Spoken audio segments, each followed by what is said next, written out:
This episode is brought to you by EMG Pickups. I've been using the 817 for many years. Our new song, Thinking in Tongues, are these pickups. So head over to emgpickups.com and use my promo code HEAVY at checkout to get 15% off. That's emgpickups.com, promo code HEAVY, and you will get 15% off your entire order. We are also brought to you by DistroKid. If you want to get your original music up on streaming platforms, I'm talking Apple, Spotify, YouTube, TikTok, DistroKid can do that for you. I personally use them and they've been great to me. Just head over to distrokid.com/VIP/Garza to get 30% off your entire membership. That's distrokid.com/VIP/Garza to get 30% off.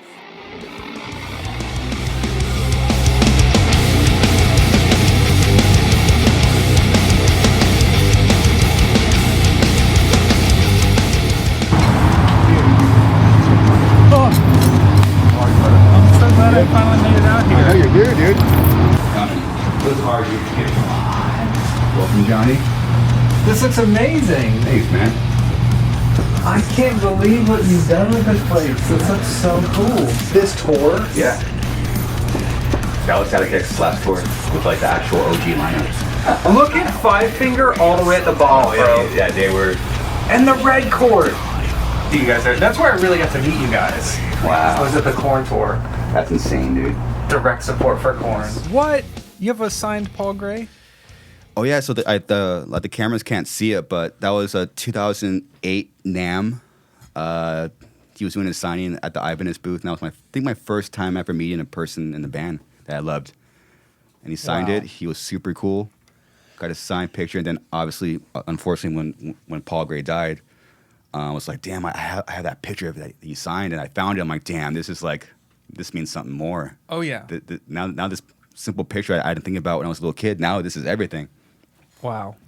To sign Dude, Paul so Gray, dude. When I was, I want to say 16, maybe 14, Yeah. I met Mick Thompson Wow. from Slipknot, but it was at one of those Guitar Center things where you like wait in line. Yep. It was in Florida. They must have been playing close or something, and it was like he was launching. I think he had like the signature Ibanez or something that he was launching. I can't remember exactly what it was. This was like 15 years ago, and I was in line to meet him. So nervous the whole time because this was like, you know, the freaking dude. Mick Thompson was always like the biggest member of Slipknot to me. Yeah. Because I grew up playing guitar. So in my mind, like Mick was the star of Slipknot, you know? Oh, wow. Yeah. And so I'm in line to meet him, nervous for like a whole hour. And then the line's moving really slow. I finally get to the front. And I'm like, this guy's massive. People don't understand how large Mick Thompson is large dude. as a person. So I'm this like little pimply teenager meeting one of my favorite guitarists, and I'm like standing next to him, and he goes to shake my hand, and I have at this time debilitating OCD. So I'm a huge germaphobe. I cannot shake his hand. I can't touch hands. So I reach out my fist for a fist bump. And he like doubles down. He's like, shake my hand. He's wearing his mask and stuff in his jumpsuit. He's like, shake my hand. And I'm like, I can't. Can you please fist bump me? And he goes, be a man and shake my hand. And I was mortified. And keep in mind, there's like a photographer there who's like taking photos of everybody. Yeah. And the photographer's like, is Mick about to like stomp this little teenager? And it was one of the most awkward exchanges ever. And every time I watch Slipknot live, every single time I'm like, oh yeah, he's larger than life. And also he almost crushed me like a soda can. Oh my goodness. I was so nervous, bro. Yeah, I mean, and it would take too long to explain. Like, imagine if I was like, so I'm diagnosed with something called obsessive compulsive disorder, and I can walk you through some of what that looks like in my daily life. Like, there's a line of kids behind me. Yeah. So I'm like, okay, sorry. Dang, dude. How did that? So did you fist pump him, or did he? What? He What did he do? refused. He refused to fist bump me. and That was it. I refused to shake his hand, so we were kind of at an impasse. And then the photographer person was like, "Okay, go." So the next person can come in. I'm like, "Dang, I blew it." That must have been such like a physical sight because he's so tall and massive. And you're like smaller than, well, we're all shorter than Mick Thompson, but that must have been like such a sight to see, man. I felt so stupid, and I actually waited around afterwards. I kind of like loitered around to see if I would see him again, like have a second chance, like a round two, to kind of like make up for my first chance. And I kind of waited for the line to die down, and then he was like escorted away by somebody, and I never got a chance. But I don't even know what my plan was, to go up and be like, "Hey, sorry that happened. Sorry that was awkward." Yeah. I love you. Dude, I actually remember the first time I ever, do you remember that band Thick as Blood? Mm-mm. No. So there was this band from Florida called Thick as Blood. I think, I can't remember who they were signed to. But I remember at the time, this was when I first started playing shows. My OCD was still really bad at the time. And the singer of Thick as Blood wore gloves. And one day we were playing with them. It was one of our first shows supporting a pretty significantly bigger band. Like I had their posters on my wall and stuff, and like, so it was our chance to support them. I'm setting up our merch table, they're setting up their merch table, and I look over and the vocalist is there, and I'm like, okay, I'm a vocalist, he's a vocalist. I think we were direct support that show, and I'm like, you know what, I'm just going to start a conversation. So I was like, hey, I noticed that you wear gloves when you perform. What's that about? And he said, I actually just have OCD. Whoa. And I was like, what? And I kid you not, I just start word vomiting. I'm just like, oh, dude, I grew up with OCD, and I can't touch doorknobs, and I can't touch my food, and I can't touch other people, and I can't step on cracks, and I can't sit near windows. And I just start telling him everything about me. Like I used to carry a hand sanitizer on my belt loop everywhere I went. Like I had, my whole life revolved around like how debilitating my OCD was. And I felt so comforted to know that another vocalist felt that way. So I just start sharing everything. And he's just kind of staring at me after a couple minutes. He's just staring. And I'm like, what do you think about all that? And he goes, I'm not joking. He literally says, oh, I was just kidding. That's really weird. Oh, no. And I will remember that for the rest of my life. And I only tell these stories because, like, I have no beef with, like, I'm sure Mick Thompson is listening right now, as he does to every single episode of your show.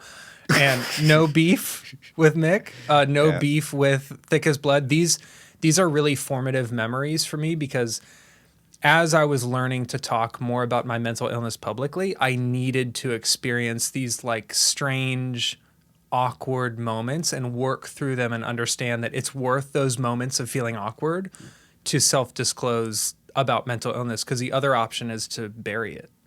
Yeah. Well, you figured out a way, man, you really dug deep into the subject of mental health. And like, I was like, damn, you know a lot, dude. And, well, first of all, Johnny, it's great to see you, man. You fucking flew from Florida only to do the podcast. So we're just going to pretend that's why you flew down. Heck yeah, so worth it. You are the founder and CEO of Cope Notes, which is incredible. I'm a big fan of your band, Prison. Thank you, man. I was jamming the EP. I'm jamming the record, the singles at the gym today. I'm like, yeah, I'm pumped up, dude. It's heavy. So yeah, man, thank you for being here, man. Thank you for having me. Cool. Before we jump into any podcast stuff, I want listeners to know that I have one formative memory of you. So my formative memory of Mick Thompson, I told you. My formative memory of Thick as Blood, I told you. My formative memory of you. You have one? Yeah. You never told me. We were playing. This is the thing that sticks out of my mind every time I think about you. We were playing. Let's go. Dot. We need to cut to commercial first to like build suspense. So I remember, I think we were playing Arizona. It was on your headliner. And we're all on stage. You were wearing a Prison hoodie. And we did sound check was taking a while. Like the sound guy was having some kind of issue. Yes. And I step out back, and you are in the process of walking onto the stage to give us all water bottles. Oh, wow. And I was like, this is the headliner of the entire tour running to his bus to get water bottles for us. Like we didn't ask, we didn't even voice that we didn't have waters. You just proactively were like, okay, prison doesn't have waters on stage. It's hot. I'm going to get them waters. And I was just like, oh my word, that level of kindness will always stick out of my mind. I've told that story to so many bands when they ask, like, what was it like touring with Suicide Silence? I'm like, let me tell you about this one thing wow. that I remember 5 or 6 years later. Wow. You know what's even stranger? I don't remember that at all. I believe that. At all. I mean, isn't that the way it's supposed to be? You're just doing things. Mm-hmm. Hey, there's someone that water. I'm just going to give them water. Yep. It was like probably like this thoughtless thing. I'm like, they need fucking water. It's obvious. I want someone to give me water. Jesus. Yeah. I mean, I think like and here I am giving you more water. Yes. Boom. Yeah, I think like the things that we do in the lives of other people that really matter to them, the things that they remember. Yeah. They'll never remember. Like I remember one time I worked at Chipotle. This was years and years ago. Yeah. I worked at Chipotle. I was super, super depressed. And I had it in my mind that nobody cared about anybody, that the world was terrible, that nobody was, I felt like people were just inherently awful. I had like such a negative view of humanity. And this guy comes in and was just like, hey, and it was after close. So it's after 10 p.m. I didn't have to let him in, but I ran to the door, unlocked it. And he literally only came to get Chipotle for his family because they liked Chipotle and he was coming home and passed one. That was it. So all he did was stop to do something kind for his family. And I remember that this was probably 10 years ago. And I think about that all the time. Like, wow, someone made a decision to do something kind for somebody else. And it broke my brain because I'm like, well, not everybody is awful because this guy's, and he thought nothing of it. He wasn't like, I'm the best husband and dad in the world. He's like, I just figured they would like it. Blew my mind. Wow. It's so bizarre. Those small moments like would just stay with you forever. Forever. Mm-hmm. The smallest little things. If someone like did something nice for you, if they give you water, it just stays with you. I remember any like small, kind, pointless gesture people did for me, it stays with me. Oh yeah. You're right, dude. It's so like that. And anyone that's done anything mean to you, this stays with you as well. And that's the other side, which unfortunately ruins your brain, dude. And you kind of focus on that. Unfortunately, it sucks. Yeah, I read this study recently that said, I believe I'm probably gonna get this wrong. I believe it was 11-1. So like for every negative thing that happens, or a negative thing that someone says to you or something, I think it's between 8 to 11 positive things to happen to balance that out mentally. So it's not that the negative thing is actually more important. It's that the brain ranks negative stimulus as heavier, more important, as like a protective mechanism. So if someone says, your tone sounds terrible, like in a YouTube comment, sure. The guy's tone sucks. Yeah. And you look through all these, you scroll past comments of kids saying, oh, freaking his tone is so good. And like, wow, it's so dialed in. Then you read that one comment and all the other comments seem like they disappear. And you're focused on like, who's Hello Kitty 69? And what does he know about tones? Like, let me check this out. And the brain like picks it apart. And that's why I'm so focused on like, how can we help fill other people's lives with those little positive moments, because we need tons of them. For every one negative thing, we need like 10 times as many positive things just to even out. Wow. Well, I mean, that ties into what you're doing with Cope Notes. Yeah. So just to put it simply, it's going to know you'll say it way better than me. What exactly is Cope Notes? So in short, it's an anonymous mental health resource that sends randomly timed text messages to train the brain to think in healthier patterns. Unbelievable. That's like the one sentence version. Yeah. But it's a simple concept, but I find the most simple concepts are actually the hardest to come up with. It's like a vocal, it's like probably a lyric or like a riff. Mm-hmm. Those simple ones are the hardest to get out. And the fact that you have a very simple concept, but it's the hardest to come up with, and it's very effective. Dude, my big beef with technology is that we overcomplicate things needlessly. Yes. Like, so now I kind of have a foot in two different worlds, right? Or I guess three. Like I have my foot in music, which has always been there. And then I have a foot in public speaking, which has been there for like 10, 11 years. But then over the last 5 years, I have a foot in like the tech world because Cope Notes is a tech startup. So and I also have 3 feet, I guess. But that third foot, like branching into tech, I've learned that. So a musical example would be like, you ever hear a band that could have had a great riff, but then they like made one of the measures really complex for no reason. Yes. You're like, oh, why'd you do that? Yes. It would have been so good if you didn't complicate Yes. it. That happens in tech all the time. It's like, this is a Really? toothbrush that links to your phone that also via Bluetooth can play a speaker in your living room. And it's like, what are you doing? Stop doing that. Like as a consumer, I don't want that. I just want a toothbrush. Give me a fucking toothbrush. Yeah. And I think it happens in music all the time. And it's a bummer. Like some of my favorite riffs are simple. Yes. That's what makes them catchy. Yeah, it's like what that, which also ties in what you're doing with Cope Notes. How do you say something or convey a feeling of something that will stay with you and stays? Those riffs are like, how do you hear a riff or a song and you walk around the park and then it comes in? Dun, dun, dun, dun, dun, dun, dun. It's like a riff that stays. It's kind of like what you're doing. How do you say something? Then where a person will carry that with them when they're at the store, and that text, just pops up. Boom. Dude, I think so I went to school for psychology. Yes. And most people don't go to school for psychology. Like most people go to school for anything else, or they don't go to school. Yeah. So the idea that I know things about behavioral health that the average person does not know, in my opinion, is not fair.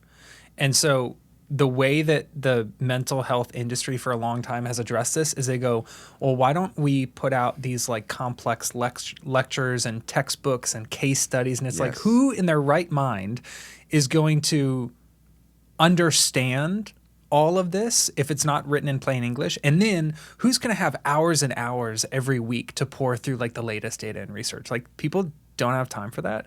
So the biggest thing that Cope Notes wanted to do is how do we make mental health support accessible to people on a daily basis without requiring a bunch of personal information or whoa.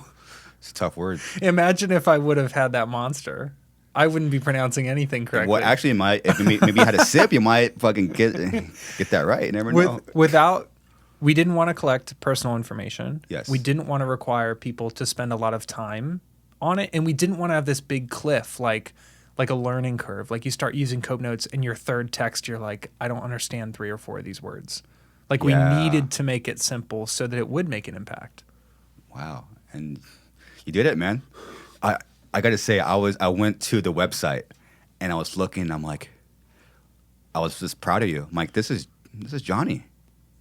And it looks like a professional website. Like, damn, like you, and like, I mean, when you don't know somebody and you see a website, you're like, oh, okay. But then when you see I start seeing small details. I ask myself, why do you choose green? And I understand your deep understanding about the human brain. I'm like, I wonder why he used green, because I don't know. Yeah. That's so green is indicative of growth. So we associate it with nature and plants and flowers growing. So actually a lot of our early messaging had a lot of phrases like grow in the right direction. And we talked about like personal growth and personal development. So even though we don't use that same verbiage still, we wanted to keep that theme of like, it's not a medicine that will like fix you magically. To my knowledge, I study behavioral health. I'm fairly certain that there's not like this magic pill that will magically fix everything overnight. Yes. Like it's a process. Whether you're taking medication, whether you're in therapy or whatever, it takes time. So growth is something that we see. Like when we watch a plant grow, we don't literally sit there and go like, how come it's not bigger?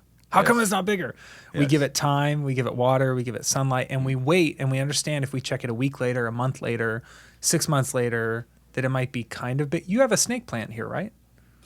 That I just have a Christmas tree. Oh, that's right. That Christmas tree is not growing. That Christmas tree is the same size it was the last time I saw it. Yes, but it makes my heart grow. So That's right. It's still doing its job. That's right. Right.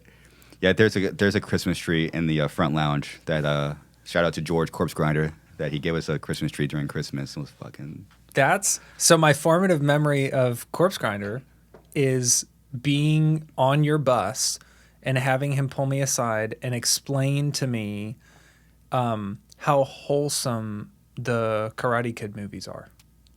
That's unbelievable. So sick. And then it was either, I think it was Karate Kid, but then he started talking about Christmas and how important it is that everybody respects the sanctity of Christmas. Wow. And he was like, there's nothing like the kindness and cheer and spirit of Christmas. And I'm like, bro, who are you? Like, this is the hammer smashed face guy. Yep.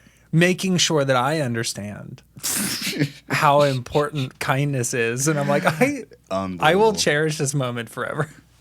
Dude, there's a picture of you and the singer of After Burial, Anthony, and George. That's right. And Eddie. I'm like, that's such a cool picture, man. I know. I need to post that. I think it was either you or Mark sent me that, and they're all like super washed out and terrible lighting. And I'm like, I saved all 4 of them, and I will cherish them forever. I haven't. I should post them after this airs, just to be like, that was one of the coolest memories. So listeners might not know that I have really severe memory loss from taking antipsychotic medication for a long time. Really? Oh yeah. So I cherish, that's why I'm talking about like memories and formative memories and like hanging on to these special moments, because a lot of people have a really deep bank of memories. They're like, oh yeah, I remember all these things. Because I don't remember as much, I cherish these little like trinkets of memories and experiences. They're really valuable to me. Wow. Like on the plane on the way here, I watched videos of my life and looked at photos, and I do that every plane trip. And I watch like a recap of my life to kind of remember what I've experienced, and it's the coolest thing ever. But that's why I care so much about those little memories, because they're the things that I remember. I forget 90% of everything. Wow. That's crazy. Do it for every plane ride. So you have videos of old photos. I mean, photos that date back how far? Like you being a child, or to like you being I mainly focus. I had like a really traumatic upbringing, so I kind of don't dig too far back. Mm-hmm. But anything from like the past 5 or 6 years, I just like, because that's when I really started to get healthier. It was probably like 6 or 7 years ago. Yeah. And so I will like look through photos, and it'll be these crappy photos, like best ones. And even yesterday, I took a photo of a signed headshot of Tom Arnold that was taped to my friend's roommate's door, and I just thought, I want to remember that. I'm never gonna like post it. It's never gonna be like, oh, check it out. For me, it's like I want to document this stuff so that when I look back on it, I'll be like, I remember that. But sometimes I look back at a photo and be like, I have no recollection of being here or experiencing this. When did you stop taking the psychotic medicine, and because I never knew there was like a memory loss associated with that? I mean, not always. Like, I started taking really heavy medication when I was 16, probably. And I started weaning off. So I've been off medication for about 4 years. So I took medication for 10 or 11 years. And I was very heavily medicated with good reason. Like, I was very unstable. I was not really like a functioning. It was very difficult for me to function like on a daily basis. So medication was really important to me. Yeah. And I think about it now, like my 2 main side effects are, number 1, I have pretty significant memory loss. And number 2, I have something called tardive dyskinesia, which is an involuntary movement disorder. So you might have even seen, like when we're on tour, I don't know if you've ever seen me like rock back and forth. No. Or like rock this way, or like shake my hand or something. I literally don't know that I'm doing that. Because oh man, wow, okay. You kind of remember a little bit? Oh wow. Yeah, so I'll be moving rhythmically, but not know that I'm moving, because the part of my brain that regulates involuntary movement is damaged.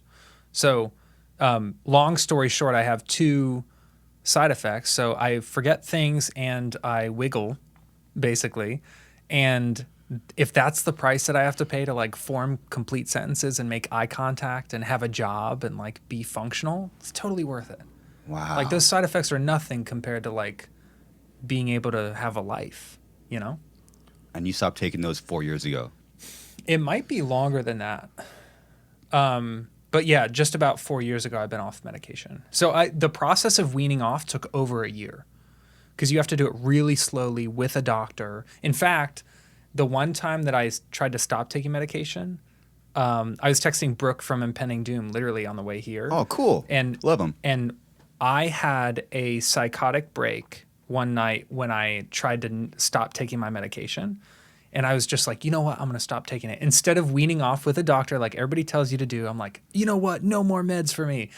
And then that night I called Brooke, and this guy has like a newborn baby at the time.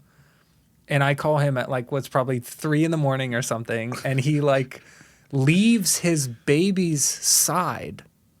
Like he's like, I just got the baby to go back to sleep. And he's on the phone with me for like an hour talking through and like praying with me. Well, I'm like free. I think like there's demons in my room and stuff, and I'm hallucinating, and I'm like, I punched a hole in the wall. Like I was going bananas. And Brooke talked me through that. And ever since then, I was like, if I do stop taking medication, I'm going to do it the right way with a doctor. And that took like over a year, like a year and a half to actually go from like full dose on all my medications to no medication. Wow. What was that year like? Like what were you feeling and thinking? Dude, I was going through serious like withdrawal. It was really like, so inside of medication, there are chemicals, and those chemicals are designed to help the messed up chemistry inside of your brain that causes the condition in the first place. So basically, let's say your brain doesn't have enough of chemical A. You take a supplement of chemical A to help balance that out, just like you would take iron if you're iron deficient or something like Yes. that. The scary part is when if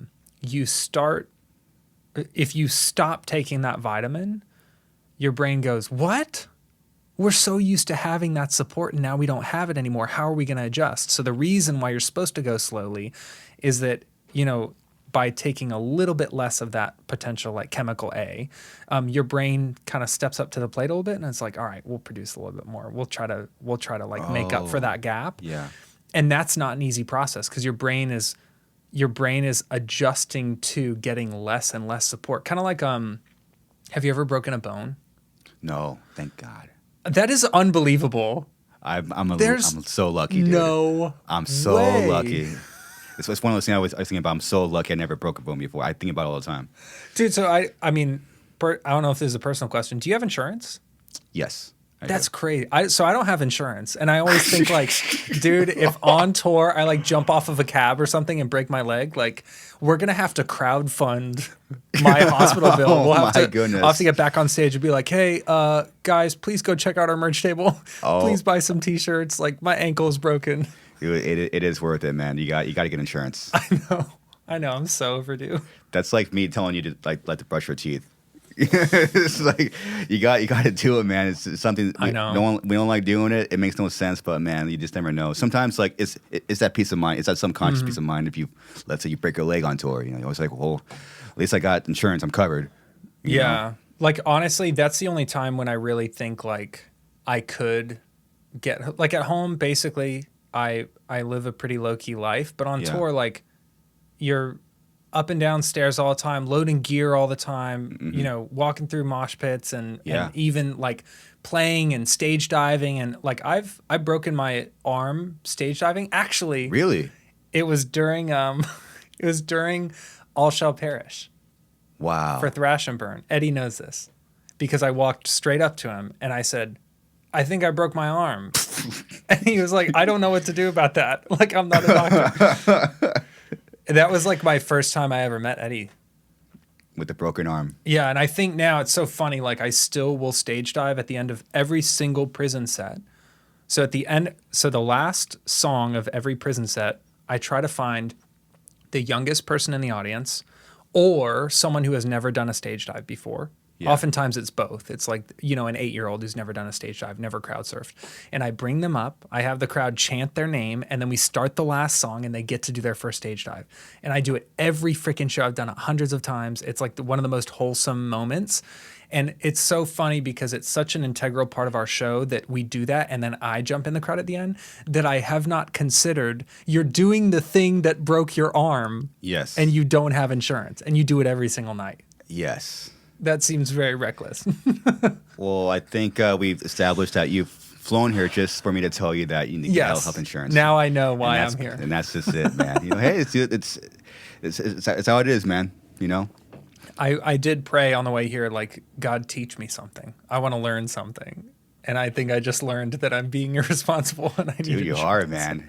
Dude, it's a big gamble, man. Because imagine if you get hurt. I mean, that's a very unnecessary bill to have. Dude, you know? Why is it that Monster will sponsor bands, but like United Healthcare won't sponsor bands? Let me get a United Healthcare sponsorship so that my band can be safe. Do you know? You could be the first to do that, man. Oh, shoot, with Cope Notes. I didn't even think about that. Yeah, well, That's such a good idea. I'm going to reach out to all these insurance companies and be like, hey, how do you feel about death metal? Not big on death metal? Okay, how about like slam? Slam at all? It's Like a what? hard open. Yeah. And then eventually I'll be like, okay, what genre do you like? And if they're like, oh, contemporary country, I'm like, okay, we're kind of like that.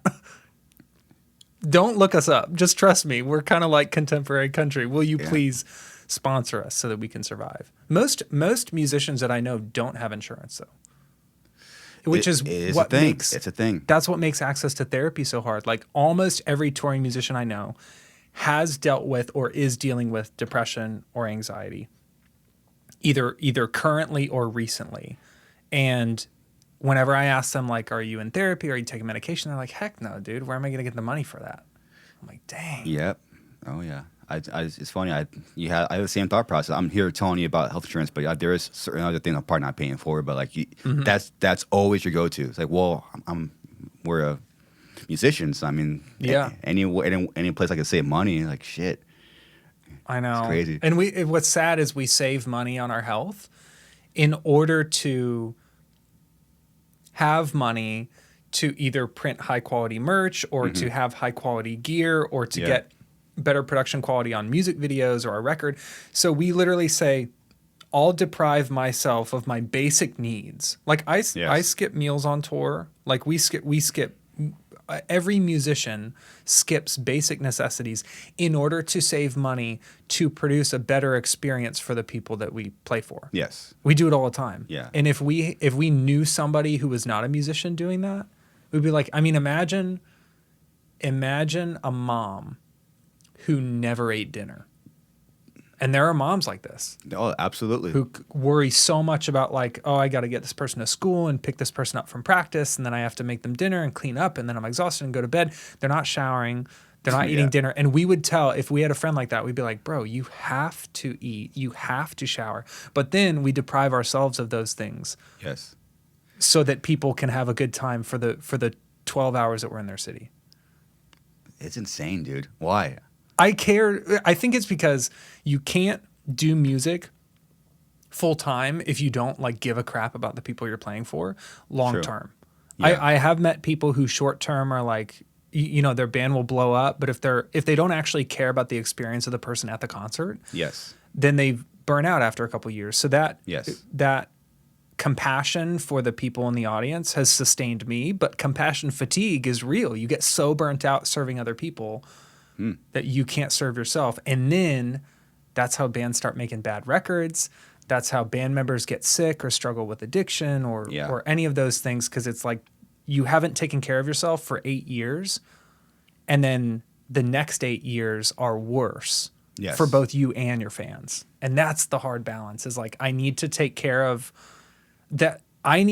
myself before I take care of how happy somebody is at our concert. And that's been a really tough pill for me to swallow. I still struggle with that now. Yeah. No, you got, I mean, we get older. You know, you're 29, correct? Mm-hmm. Yeah, I mean, we're getting older and then trying to figure out that it's all about balance. Like, I think every person or band has their own personal balance. What is that? and it's hard. We're all struggling with it, you know. Our personal balance. What is it? I don't know. I don't fucking know, dude. It's tough. Still trying to figure it out. And then, but I think at least you're conscious of it and you're trying to figure out your personal balance. I mean, you're a lot more further ahead, you know. Dude, when I first started working on Cope Notes, I remember, so I had been working in like peer support and public advocacy, like working in the mental health field for a while.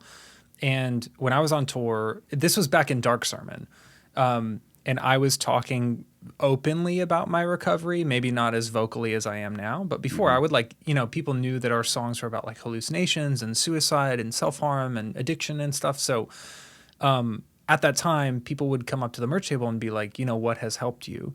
And I would say, you know, medication has helped me, therapy has helped me, faith has helped me, like reading these books about human psychology have helped me. And I swear, every single person I talked to at the merch table was like, ugh, I want to do that stuff. And I was like, well, shoot, like you asked me what helped me. I'm telling you what helped me. Why wouldn't you want to do it? And there's stigmas associated with that. Like faith is viewed in a certain way in the metal community. Medication is viewed in a certain way, like big pharma and stuff. And then there's, you know, as metal guys, we're supposed to be tough. We're not going to go to therapy and write in a journal, right? So there's all of these like old stereotypes that keep people from engaging in care. And I remember thinking like, those excuses that people have for not engaging in care are the exact same excuses that I used to not take care of myself for almost my whole life. Oh, wow. Like they're very common retorts. Like if you say, hey man, like you say, hey, get insurance. I'm like, oh, it's expensive. And I don't have like, you know, that's honestly a legitimate reason to not have insurance, but it's not a good enough reason to not have it. Just like if someone says, Interesting. you know, I don't know about, you know, people will say, I don't have money for therapy. And then I will immediately follow that up with like, what are you reading? What videos are you watching? What free resources are you using? Like there are things out there that won't cost an arm and a leg. And I think I wanted Cope Notes to kind of bridge that gap. Like if you're in between never using a resource and in full-time treatment, what's a little stepping stone that can kind of bridge that gap so you don't have to jump from nothing to everything? That's beautiful, man. We're the gateway. Like, think about how many people Suicide Silence has been the gateway heavy band for. Like when you played The Gathering, right? Yes, once. It was beautiful. So think about that. Think about people at that concert who now you were the bridge to get them to start going to metal shows. That would be pretty insane. That's my dream for Cope Notes, to be that for people in their recovery. And then that's my dream for prison, to be that gateway band, the thing that helps them get to that next level of exploring something new that might be good for them. Wow. Well, it's perfect. Because, I mean, if you have the power to open someone's mind just a little bit, that's all it takes, dude. Every single musician who takes a stage has that power. And I think we don't use it wisely. Like we've toured with bands who get on stage and they're like, ruin somebody's night and punch somebody in the face. And people do it. Yeah. And you know why they do it? Because you have a microphone. You're on a stage. It's not because you're smarter. It's not because you're more talented. It's not because you're different. It's not because of anything you've ever done. It's only because you're 4 feet higher. You're 4 feet above sea level and they're at sea level. That's it. Or your voice is being amplified through a PA system and theirs isn't. That's the only reason why we have that power. And I think for years, musicians have taken for granted that we have a microphone and we can say whatever. We're like, jump, everybody jumps. We say, knock somebody out. They knock somebody out. Shut the show down. They will shut the show down if you say to do it. And I think post-COVID, I'm seeing a lot more musicians kind of take a beat and say, like, if we're on stage and we can influence the people in this room, how do we want to influence them? Because we just went through 2 years of not having that ability. And now we know how special it is to be able to have that influence. Totally. Yeah, it's unfortunately that's how our brain works. You gotta get something. You gotta get something important to you taken away to like realize. Sad. It's sad, dude. But it's true. Yeah, it's like, oh shit, this can go away, your positive thoughts can go away, and then you really. Oh, yeah. So the ones that come and like, oh, this is awesome, or a good day. This is nice, you know. Dude, it makes me think of I have a dog named Pepperoni Pizza. Wow. Not joking. She's a she's a golden retriever. I'm so used to saying yellow lab because that was my previous dog. Rest in peace, Casey, if you're listening. Beautiful. And Beautiful. my current dog, when we first got her, she was a terror. She didn't care about anybody. She didn't care about anything. She was like a monster. She didn't show love. She would disobey all the time. She would bite and pee indoors and not listen. She was just a monster, dude. And then I left for a business trip for a week. Mm-hmm. And I came back and her whole vibe was completely different.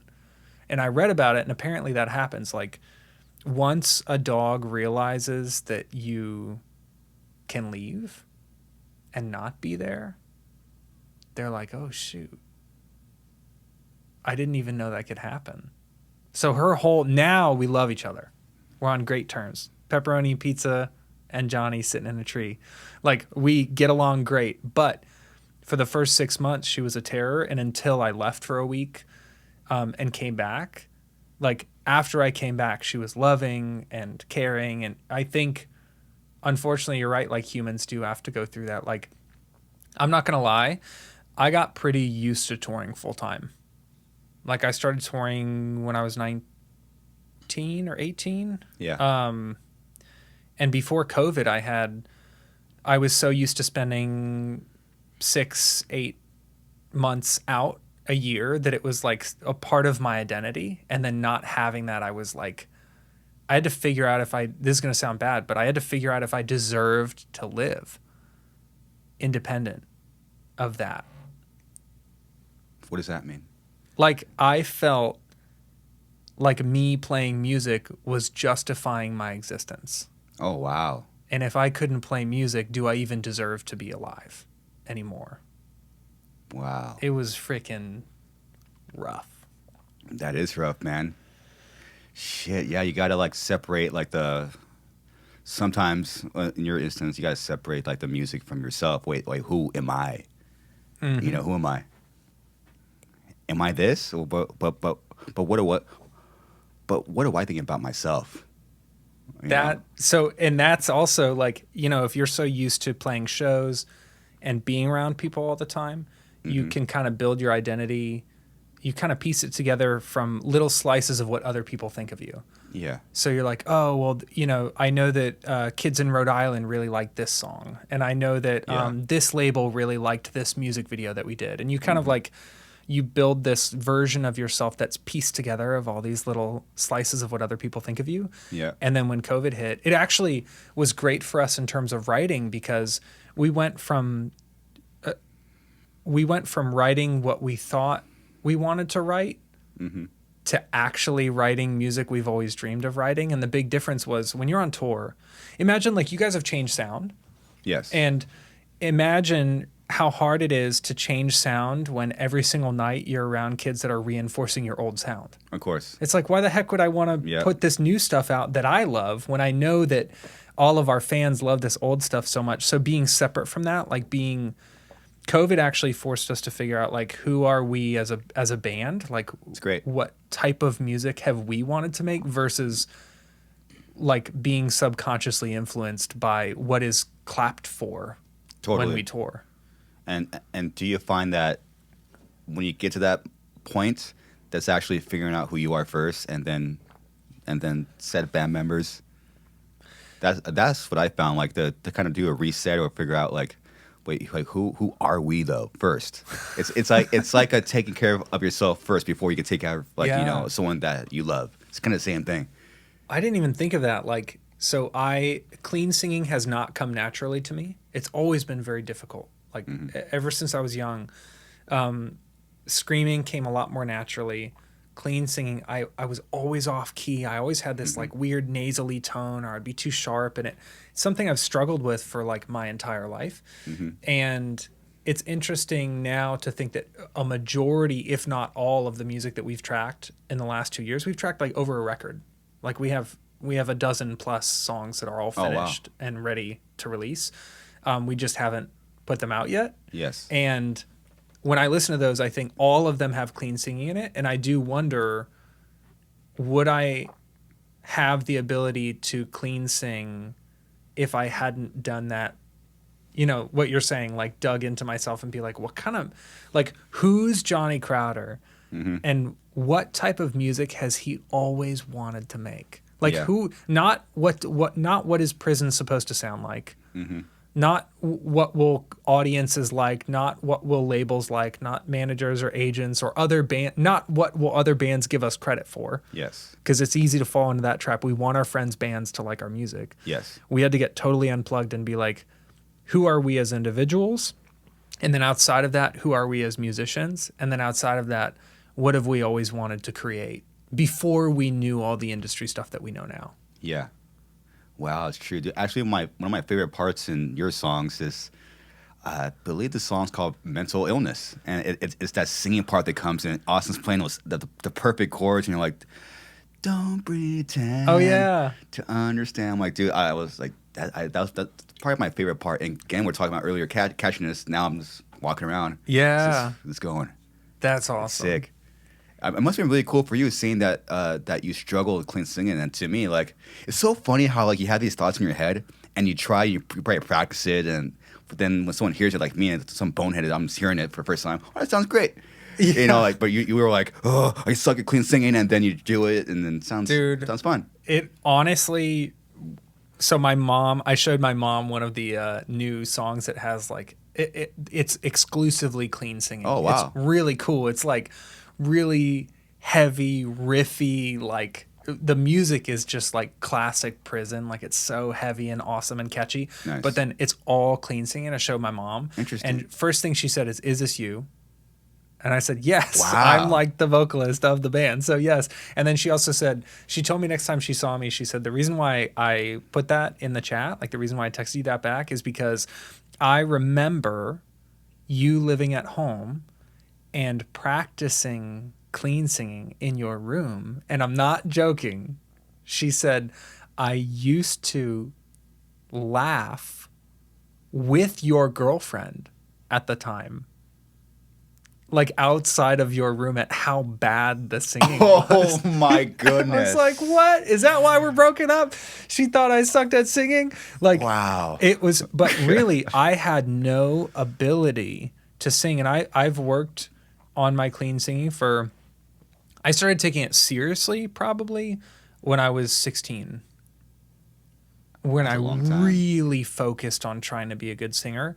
And it just took me 15 years to figure out like, wow, how to make it not sound bad. And then hearing the new songs, and I'm so excited to release them because I think it's important for me. Like, I think people will really like the songs, but I also think it's important for me to like put out music that is representative of the hard work that I've put in, even if people don't know it. Like, no one's going to listen to one of our new songs and think he's probably tried to sing for 15 years. They'll probably think, oh, it sounds cool. But for me to know that it's like published and out in the world, that those 15 years singing in my bedroom into a dry shampoo container, which is what I would use to practice mic control. Yes. Those 15 years weren't wasted, you know? Wow. I wonder how people and fans are going to take it. We're trying to... It's a mystery, huh? Like, in my opinion, the new music that we've written is the type of music I've been searching for my whole life. That's sick. Like, the music that I've been trying to find. It's not like heavy enough to be like death metal or deathcore or anything like that. But then it's not bubblegum poppy enough to be on the radio, right? It's like this magical middle ground. So our dream has always been to be the heaviest band on the radio. Oh, wow. So we want you to be able to turn on whatever your local radio station is and you hear like Breaking Benjamin and Seether, Prison, then 3 Days Grace, and sick. Just like we want to be able to fit in with that. It's not a matter of fitting in with the sound. It's a matter of fitting in with what we consider culturally acceptable. So think about this. When we're grown up, yeah, Ben Stiller is in a Korn music video, or no, he's in the Limp Bizkit music video. A biscuit. Yeah. A biscuit video. Yeah. And then I know Korn had some cameos from like movie stars in their music videos as well. I think so. Yeah. And I think like at the time, like, you know, Fred Durst could like host the VMAs or something, and he was like dating Britney Spears or something crazy. Like the culture was such that you could be heavy and still a part of the mainstream media conversation. Yeah. Like it wouldn't be unreasonable to see like for best song of the year, the nominees are Limp Bizkit and, you know, Backstreet Boys or something. It's like, what? Yeah. I dream of seeing metal in that level of like cultural accessibility, because the reason I'm so passionate about this is because when I was growing up, because I saw that, I discovered a passion that flowered into like hundreds, thousands of people that I never would have met otherwise, a reason for being alive, like art and music. And it's like my whole life is different because I discovered that. And right now, metal is not discoverable. Yeah. The next generation of kids right now has to decide between what feels like an ever narrowing genre pool. Yeah. And I want to make sure that metal has a seat at the table, because if the next generation hears metal and doesn't like it, that's fine. I'm totally cool with that. You don't need to like metal. I feel like you do need to hear it. You do need an opportunity to say no. And I feel like the next generation doesn't have that right now, because it's not as easy to find. Yeah. Yeah, there's a lot of artists out there, and obviously like the hip hop and pop, they're just so overly taking over, you know? And so in my mind, the solution, I hope everybody hears this. I used to be so quiet about like my dreams and goals for prison, because I didn't want people to think it was like silly or goofy or whatever. Yeah. I want to submit for tours with Demi Lovato and Justin Bieber and 21 Pilots, because the worst they can say is no. I want to submit for all these pop tours, these rap tours. I want to submit for everything, because if we get 1,000 no's, in a row, and one promoter, one agent, one manager goes, hey, check out this submission that we got. This band's, I mean, they don't fit, but it's kind of catchy. What do you think? We'll put them on a date, see what happens, put them on a couple dates and see what happens. I would rather roll the dice on that 10,000 times for an opportunity to allow pop and hip hop and country and anything else to lift metal than to segment and be like, oh, metal is over here and pop and hip hop are over there. Like we have an opportunity to work with those genres to bring metal to a whole new generation of listeners.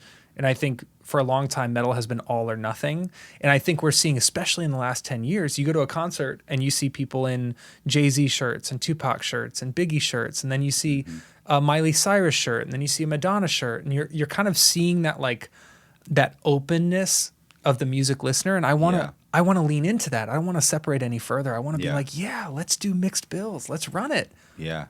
Lil Wayne and Blink-182. It's pretty sick. I don't know how well that did. Me either, but it's pretty sick though. You never know. But it is sick. It is, man. Yeah, I mean, it's all about the number of no's and failure you're willing to handle. And then who knows, after 1,000 no's, you might get this one person. This band's actually they're kind of catchy, kind of heavy, pretty cool. Throw them on it. Yeah, you never know, dude. Just keep trying. I've seen crazier stuff, dude. You know, just keep doing it. I think as a community, like as a metal community, we're not super supportive of each other. It's like, have you heard the crabs in a barrel analogy? Mm-mm. Where like the analogy is, I don't know if this is actually true. I've never put crabs in a barrel, but the analogy is that if you put crabs in a barrel and you don't put a top, like a lid on the barrel, most of the crabs won't get out anyway, even though crabs can like walk on walls and stuff. Yeah. The reason why they won't get out is because other crabs will keep pulling them down. Oh my goodness. And I feel like that's what happens in metal. We're always like, I feel like people are kind of, because there's so little to go around, right? It feels like there's little opportunity. There's not a lot of tours. There's not a lot of, like, labels aren't signing 100 bands a year, right? There's limited opportunity. So I think what we do is kind of like, you know, we don't want to wear our friends' band's merch to their show. It's funny. Because we're like, well, we don't want to like support them too much. We don't want to be, and we say, well, we don't want to be corny. And it's like, well, you're choosing like, you know, how do you feel when you go to a show and there's kids in Suicide Silence shirts? It's amazing. Like that, we're depriving our friends, people we call our friends, of that feeling of feeling seen and valued. And then we kind of like cross our fingers and hope that like we'll get billed above other bands, or some other band will have to drop off of a tour so that we can get it. It's this very like unhealthy competition. We don't take the time to be like, I'm straight up a fan of your band and have been for a long time. And I think if we choose to have that mentality towards each other, everyone will get lifted. It won't just help or benefit a couple bands. It will help everybody. You are 100% right. And that's actually, that was almost the deathcore scene. Like back in the day, like when we were getting like bigger tours, so you saw the posters, like, I won't name names, but yeah, it was like this. No one wanted to help each other. No one wanted to help each other. And it was like this unhealthy competition. And no matter what we did, the smallest deathcore band would be like, oh, we'll like co-headline with SS. When we're like killing it, we're like doing all these numbers, but they wanted to like, they're basically a bunch of crabs. Like no matter what we did, they were just trying to pull you down. And no one talked about how, I won't say their names again, but they would have band tryouts, say we want to sound like Suicide Silence and in this band. And to this day, some of them have not said that to me personally. But you hear around the grapevine, or like this one band, I won't name again, is we had a message board. Someone bring back the message board. That shit was sick on your website, dude. Dude, bands could talk. The bands were talking. Other bands will come in and chat. This one band, which are now big and signed, maybe questionably even bigger than us. They were asking us what we used as far as gear. Yeah. What tuning? What are your influences? And we on a board. I was like, oh, there's this. Who's that band? I don't know. We just drop A with fucking these amps. We go to their town. It's everything. And it's just like, I was like, at the time, you know, you're like a young, bitter kid. I'm like, fuck those guys. Yeah. But the least you would expect is, okay, when we're up and coming, it was us and Job for a Cowboy. We're like, legends. We're talking like, we're not playing clubs anymore, dude. We're in arenas. Yeah. Like, it got to a level where you didn't even expect. And the bands that should have helped this scene were the ones that were, I guess you could say, kind of crabbing the ways up. If they just did that, this scene would be so much bigger. And they didn't. None of them did. Yeah. I'm going to repeat that. None of the bands did it. And the deathcore scene kind of got way bigger sooner. And it took us a whole career and well over 15 years. And now, like, you got this whole new wave of heavy bands like Lorna Shore, Science to Swarm, that they're giving... They'll tell us our face, dude, like they're so inspired, and I see how those bands are working. They're touring with each other. They're wearing each other's shirts. They're all that stuff that I wanted to see 15 years ago. They're all doing now, and you got bands like Lorna Shore actually doing massive shit. And like it's because they're a team.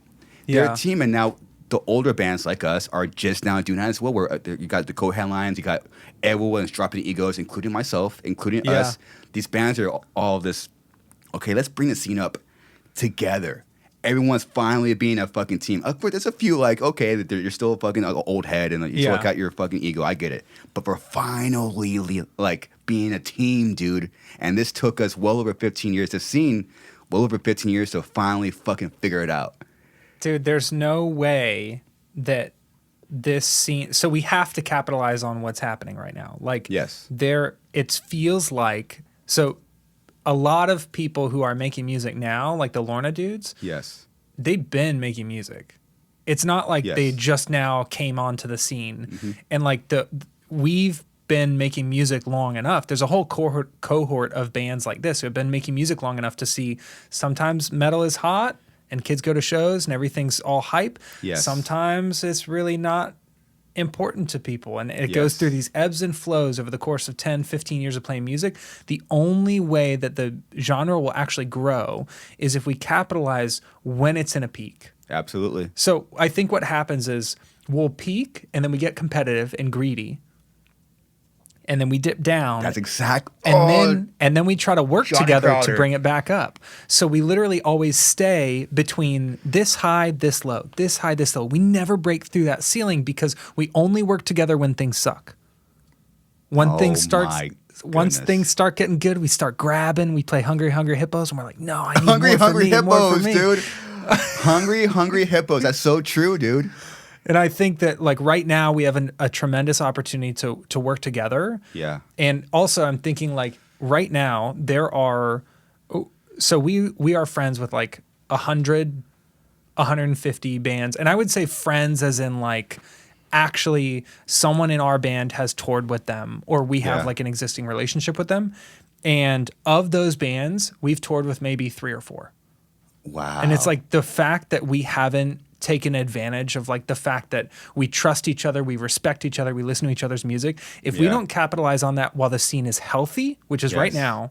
It's right now. It's literally like not like it's not going to be tomorrow. It's happening as we're talking right now. It's insane to see it. We can't break through unless we capitalize on it now and work together because what I have seen happen in the past is things fall into a deluge and then bands start reaching out. Saying, hey, maybe we should do something. And it's like, we need to do it while it's hot. So yeah, literally right now, if every single metal band committed to choosing one other band that they're like, I'm going to see what I can do to leverage my position of power to help that one band because I believe in them. I trust them. I like them as people. I like their music. I respect their work ethic. They're good live. If every band chose one band, like if we buddy systemed this thing right now, it's a great idea. Metal will be twice as big this time next year. That's a great idea, a buddy system. It's true, man. For us, it's a band, Lorna Shore. You see them live, they're killing it. I listen to them, they're fucking doing it. You don't even got it. Worst case scenario, you don't even have to be a fan, but you could feel something. It's like they have the energy. They make me feel something. Yeah. And like, dude, I want to see them. I want to see them get bigger than us. Is that possible? Like, well, let's try. That desire. I don't know anybody who has that desire right now. Wow. To say I want another band to be bigger than my band. Because I mean, what's the worst case scenario? They're doing bigger than us. I mean, if we could do another fucking 2,000 cap tour. Yeah.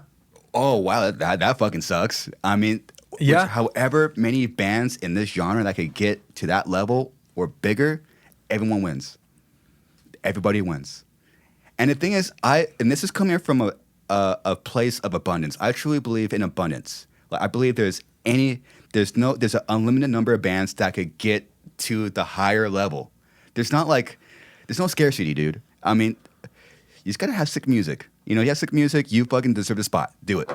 Dude, so in working in tech, I learn a lot about competition and like IP, like intellectual property, like different companies suing each other because they're like, you're doing what we're doing and stuff like that. I see a lot of that in music too. Like, oh, you stole a riff from us or whatever.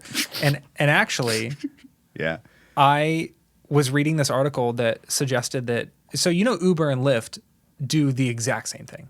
Yes, exactly. And like, I mean, I'm not an investor in either of them, so I don't know like their documents and their tech behind it, but from the outside, it sure as heck looks like they're identical companies. Yeah. Nike and Adidas, they sure as heck look like identical companies. Coke and Pepsi. Yeah. And this article was saying that actually having more than one choice brings both up. Absolutely. So if it's like Lyft or Uber, Coke or Pepsi, the fact that there's a competition between the two is actually healthy for the entire soda industry or sneaker industry or rideshare industry because it grows the ceiling. And we're not doing that with metal right now. We don't think like, and this is true, if Suicide Silence gets bigger, more people like metal. That's the truth. That's a victory. And you could take out Suicide Silence from that sentence and plug in any other band, and it would still be just as true. Why are we not working towards that? I don't know, man. I don't know. But it seems like what's cool about that is it seems we're getting, not when I say we, I don't mean like SS. I mean like I think the scene is getting a second chance. Thank God I didn't see this coming. A whole new wave of bands. No. I couldn't have not predict this shit. So actually there's this new wave of bands coming up with all kind of all kind of styles of their version of heavy is coming up, like Yeah. for the deathcore scene. There's other ways of heavy coming up. I'm like, this is called a second chance. Yep. This is a second chance, and goddamn, We can't blow it. can't blow it, dude. Some will, a lot will. A lot of bands will blow it, but this is the time to put in the tour as much as you can to bring up as many of your friends' bands as possible. This is the time to do it, you know. And I learned to have. I'm very competitive. I'm fucking pretty lethal, but as I get older, it's healthy competition. Yeah. Because I know who I am. I know who I am, and I don't really care where I go as far as like how big the band gets. No matter, I'm going where I'm going, no matter what. If there how many bigger bands than us or like younger bands, we're going where we're going. Yeah. And that comes from knowing who you are. I mean, we're Suicide, dude. I mean, we're going to go where I'm going. Wherever that peak is, we're going to get there. Dude, I love that phrase you just said. We're Suicide Silence, dude. Like if every band just said that about their own band, like we're Prison. That's it. That's who we are. We're not trying That's to be. who you are. I think a lot of bands, including I've caught myself doing this, saying like, you know, especially in Dark Sermon, I would say like, we want to be the next Behemoth or something. Yeah. We want to be the next Gojira. We kept saying the next and then a different band. Oh, that wow. band already exists. They already exist, dude. Like Prison wants to be Prison. For the first couple of years, we're like, we're going to be the next Slipknot. We're going to be the next Korn, the next Limp Bizkit. And then when COVID hit, we were like, why not just be Prison? This is our one opportunity. This is our one opportunity to be Prison. Yeah. And we're going to take it. And when you ask, like, how will people react? I can't say we don't care. I'm very skeptical when a musician says, like, you know, I write this record for me and I'll put it out. And if you don't like it, screw you. Like, there's, in a lot of creative people, there's a desire to, when we share what we make, for people to enjoy it. Absolutely. That's part of why we share. Yes. But I need to say and hold myself accountable to this, that I can't not share what I'm passionate about for fear of people not liking it. Absolutely. Yeah, it's a hard line to hit, dude. It's hard. Actually, something that you were just talking about, what Suicide Boys announced 2022 tour with Knock Loose and Code Orange. Dude. That's pretty fucking sick. So we have submitted for rap tours before. This was like 2016, 2017, 2018. Yeah. And most people were like, no, it's not a good fit. And then remember when King 810 did that Tech 9 tour? Yes. And I was like, Yes. okay, now we're seeing a little bit. And then we almost did a rap tour in 2020. It got canceled because everything got canceled. And then Wow. I was nervous that this boat, like this ship sailed. I was like, oh no, what if we missed the opportunity for really heavy hip hop and rap to tour Yeah. with really heavy rock and metal and hardcore? Yeah. And when I saw that tour, that AdMat come out for the Suicide Boys tour, when I saw it, That's incredible. I realized 4 years ago I would have been freaking angry that came out, because I would have been like, that was supposed to be us. And I Yeah. think I even catch myself now doing that. There are bands that I've Same. always wanted to tour with, Same. and bands that we're really good friends with. Like I'll see an Acacia Strain AdMat and I go, oh, if only we could do that tour. Knock Loose AdMat. Oh, of course. Like I get that feeling, but as time passes, like you said, if you know who you are, if you're like, we're Prison, dude. We're Prison. We're really good. We're really bad at being the Acacia Strain. Yeah. Prison is really bad at being Knock Loose, but we are the best Prison. Absolutely. We are the best Prison. And that confidence that comes from feeling like you don't need to be other bands or need every opportunity allows me to see an AdMat like that, the Suicide Boys one, and go, it's happening. That's fucking stoked, It's good dude. for everybody. It's Everybody. good for bands who are not on that bill. It's good for rappers who are not on that bill. It's good for fans who won't even go to this tour. It's good for everybody. It is, man. What a fucking crazy tour. I love the bill. Where's it going? I think it's full US. 2022. Look at the AdMat. That's a I know. pretty cool That's what I'm AdMat, talking dude. about.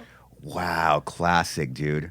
This shows me that cooperation requires participation from both sides. Like we can't just. Oh, wow. Amphitheater, arena. Oh yeah. Oh, my goodness. Can you believe that? August? Big shows. Oh, wow. It's a long tour, too. St. Yeah. Louis there's- Amphitheater. So there's different support on like different legs, kind of like the Lamb of God one. Los Angeles, the Forum. San Diego with Suicide Boys, and then LA is Code Orange. That's how they're doing it. That is unbelievable. That is how it's supposed to be, man. Wow. And think about it. These are artists that I'm going to go out on a limb and say are not mainstream accessible. Yes. You do not see like middle-aged substitute teachers listening to Suicide Boys. Mm-hmm.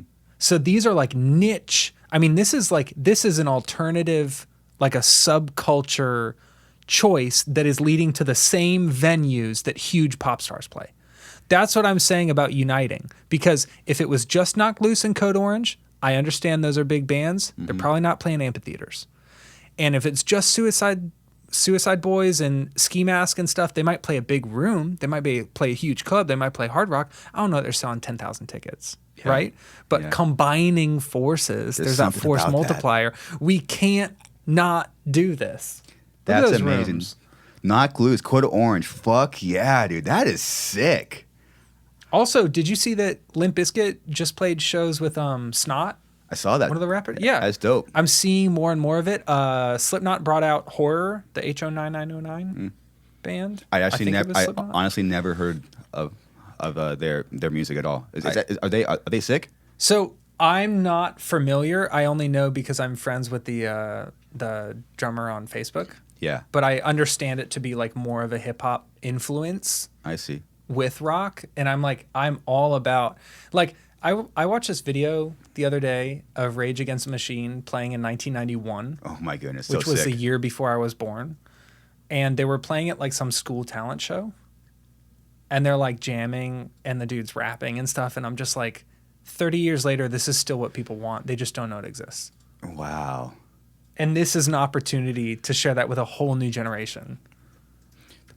There really could be a whole new group of people coming, and we don't even know. I totally believe it, dude. Wow, dude, that is unbelievable, dude. Wait, something real quick. So you're on Facebook still? Yeah. Okay. Oh yeah. Why? Well, on one hand, I need it for work, for Coke Note stuff. Yeah. On another hand, I need it for speaking stuff. For a lot of like, I'm signed to an agency, so like you're supposed to have a social presence on those things. But then beyond that, I use Facebook personally for groups. I'm in a few groups on Facebook that it's like the only reason that I use Facebook for, like, that's not work related, where it's like a tech founder group or an entrepreneur group or a health group, or I'm really into watches and sneakers and exotic cars and stuff. So there's like groups in there where I actually met my current roommate in an exotic car group. So really? I love groups. I'm not wild about, I'm not in love with Facebook as a whole. I don't spend a ton of time on it, but when I do go on, I go in groups. I've learned so much and met so many awesome people through it. Wow. Well, it sounds like it's still alive and well. I mean, I don't thriving. know. It certainly doesn't seem like it's thriving if I scroll through like my regular news feed, but if I go into my groups, I'm like, yeah, this is nice. Awesome. So there's still, I guess, what I'm trying to say, there's still like positivity in there, correct? I mean, depends on where you look. I think we need to be more proactive about like, I was talking to Alan from Black Dahlia recently.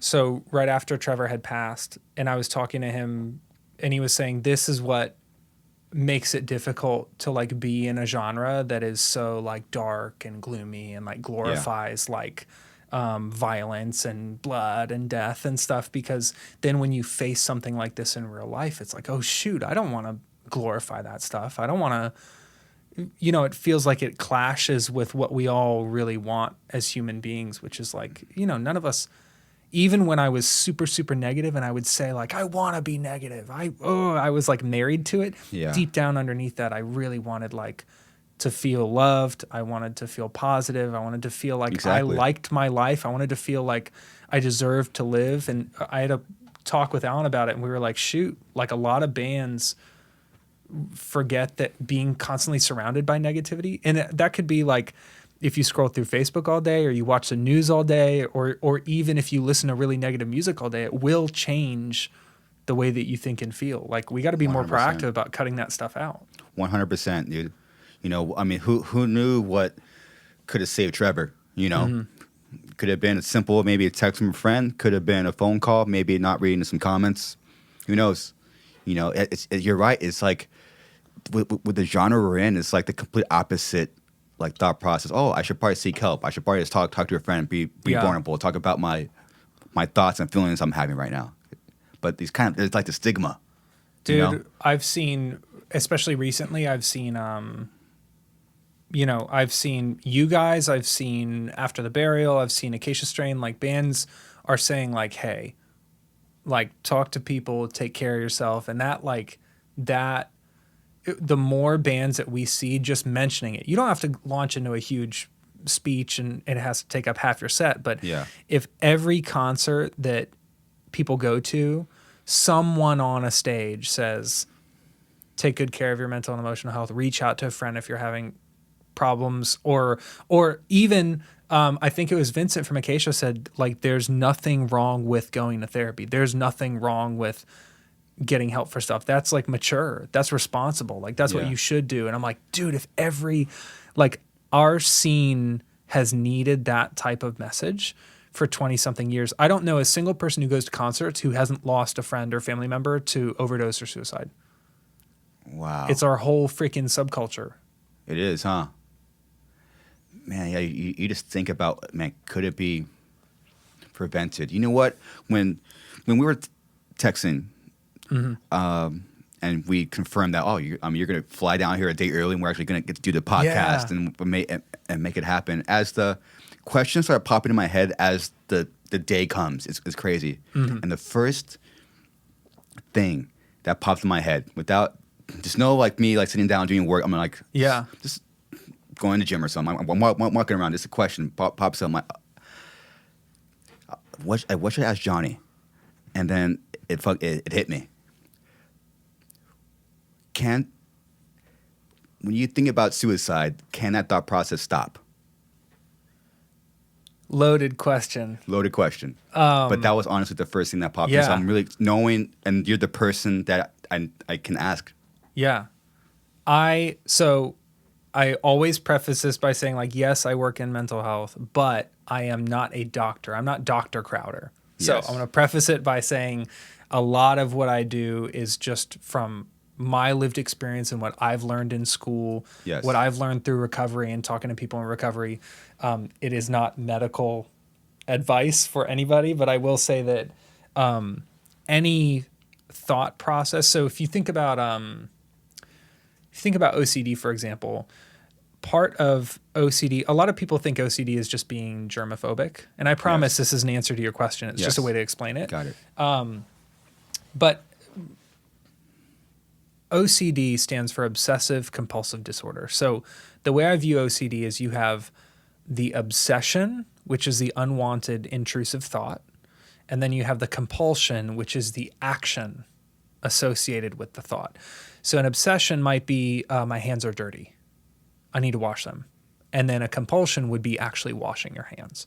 So the way that I view suicide is that there is kind of in a similar way. There's an obsession, so a thought that like I'm worthless, I shouldn't be alive.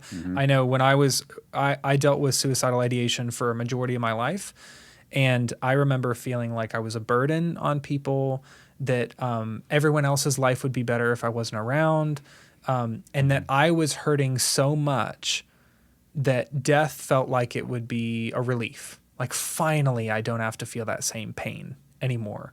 So the obsession might center around some of those things, whether it's the I'm worthless thoughts, whether it's the I don't want to feel this pain anymore, whether I don't want to be a burden to other people, like any of those obsessions. In my mind, the compulsion, then the action associated with that is self-harm. So in my opinion, we can affect obsessive thoughts because that's part of what treatment is designed to do, cognitive restructuring. So it's reframing thoughts that we think. It's challenging thoughts that we think, learning to call out a thought like I'm worthless and say, well, what's your evidence for that? Like, where are you getting that information? How are you backing that up? Like, show me exhibit A, B, and C, like we're in a courtroom. Like, Yes. back that up. I'm worthless? Okay. Give me specific examples that demonstrate that I'm worthless. And then I'll give you specific examples that demonstrate that I'm not worthless. And this internal dialogue can be taught. And if that thought process is interrupted, if we can learn to challenge those negative thoughts, then ideally, we never get to the compulsion part because it stops before action is taken. Wow. And it's not easy. It's not like, well, just don't want to kill yourself and then you won't die. Like it is difficult. It is hard work. Just like you have to train a muscle, like when you're doing bench press, you have to go up just 2.5 pounds at a time, 5 pounds at a time. It is hard, takes a long time. And you might go a month, 6 weeks without raising your weight at all. And you're like, what the heck is going on? That same thing happens with your brain. So I think if we focus on, a lot of times we focus on the compulsion. We focus on the action, like stop smoking. Just stop smoking. Yeah. We focus on the action. We forget to address the thought process that is driving the action in the first place. Like, I feel really anxious, so I smoke to calm myself down or something like that. Attack the anxiety, like focus there. And the compulsion the plan is if you attack the obsession, then the compulsion will become less pervasive. Wow. That's, you learned that. That's crazy. Well, I'm fascinated with you, Johnny, because you could put words. You could turn feelings and how do I do it into words and then put that into a sentence. I can't do that. Dude, I appreciate it. It's amazing, man. Thank you for that. A lot of people actually don't know that I used to have difficulty speaking because I had really, really debilitating schizophrenia. And I had trouble forming complete sentences and making eye contact. And for a while, I couldn't understand speech. I couldn't understand like the inflection in someone's voice. Like if someone was being sarcastic or something, I wouldn't understand it because my brain was under so much duress. I was taking heavy medication, dealing with really significant illness. And now to have the ability to like form complete sentences is like such a blessing because I know that for a long time it was like really challenging to do that. Wow. I mean, that's what you call doing the work. Yeah. Jesus. I would practice talking in the mirror. I would practice saying words in the mirror. It works, dude. Thinking about practicing doing your words, I saw a speech, teacher, I guess you could say, and they gave me like a little program, and I do it every drive on the way to do a podcast. So that's awesome. It takes about like 15 minutes. Saying, you're just talking. Sometimes I'll do it in the mirror as well. What are some of the exercises that are, or is it proprietary, like secret sauce? No. It's like I learned a lot. It's diaphragm breathing, so learning how to breathe. Just in general, like just try to like do that, like get that subconscious, not even thinking about it, but you're breathing from your diaphragm. I know this has helped me. Basic stuff like z, e. Oh, cool. Yeah, it's just doing that. Just getting because as you said, I mean, your vocal cords are a muscle. Yeah. And you realize when you first start doing something, it's very like it makes you feel worse because you realize how far away you are. Yep. And then when you start practicing, I'm like, and I can't talk after that. I realize, my vocal cords, the way I speak is very weak. And then, weird. Yeah, it's weird. So like you have like this opposite, or the first time going to gym, you can't like you're like doing like you're trying to push the bar open. There's like a hot chick next to you, and like it's just like it's really like embarrassing, You realize how far away you are. Yeah. Still I do it, and my vocal cords feel really weak. I'm like, man, I'm so far away. But just it's like you don't watch the plant grow. Just keep doing it, keep doing it, keep doing it, keep learning. And sure enough, I mean, then you have like you're crawling to. You're just crawling to sprints. Yeah, I think it's also going to require, like with this new generation of musicians, like if you go by like decades, for example, so like you started in the decade previous to me, and I'm starting in the decade previous to people who are coming into the scene now. Yeah. And I think it's going to require all of us to be honest about how much work we've done to get here because I would see a guitarist play, especially when I was young. I'd see a guitarist play and I'd be like, I could never do that. Yeah. And what I needed that guitarist to say to me was, dude, I couldn't do this.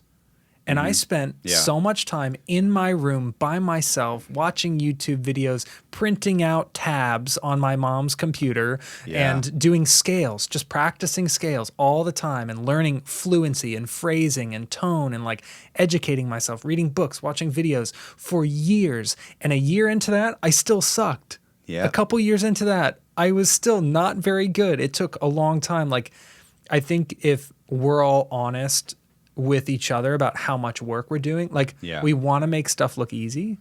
And I think then we trick people into feeling like failures if it's Yeah. not easy for them. And we need to be straight up. Like, Yeah.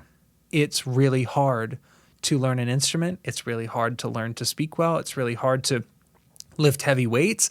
And all of it takes time. And I think if we're just straight up with people about how much effort it requires, then they won't feel so stupid if it doesn't come overnight for them. Totally. It takes time, man. It just takes time, and one thing you can't force is time. You know, just got to do it. God, it sucks, but it's worth it. I mean, it sucks, but goddamn, you got to do it. You know, because there's something worse. It's not doing it. Yeah, I was talking to I'm trying to shout out as many friends as possible because I would not have any of the stories or knowledge that I have without all of these conversations. So that's why I'm mentioning as many of them as possible to give them credit for things that they've taught me and helped me think through. And there's a band called Body Snatcher who's also from Florida. Sick. And Kyle is their vocalist. And I had a conversation with him recently about how it feels frustrating that prison, I was like, oh, I can't believe that prison isn't further. This was like maybe a year ago or something, a couple of years ago. And I was like, oh, I wish that prison was further. And he was like, Johnny? No, it was a couple of years ago, actually, because this was 2 years after we did your tour. And he said, Johnny, your band has been touring for 2 years. And I was like, I immediately was like, that's not true. Like, because in my head, I think Dark Sermon, right? I think I started playing shows when I was 16. And, I signed a Nuclear Blast and E1. I had Whitechapel's manager and all this stuff. And I there's this part of me that thinks like, I'm so angry that I'm not further because of how much time I put in. He's like, Johnny, people outside of your band don't know that. You've only existed in the minds of most of these people for like 2 years, like basically since Suicide Silence. And he was like, and your first tour was bigger than your last tour with Dark Sermon.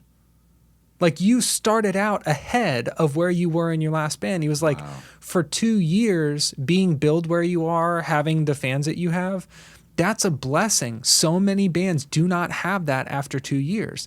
And I was like, well, I don't know if that's true. And then I think Body Snatcher's been playing for 8 years. Lauren has been playing for 10 or over.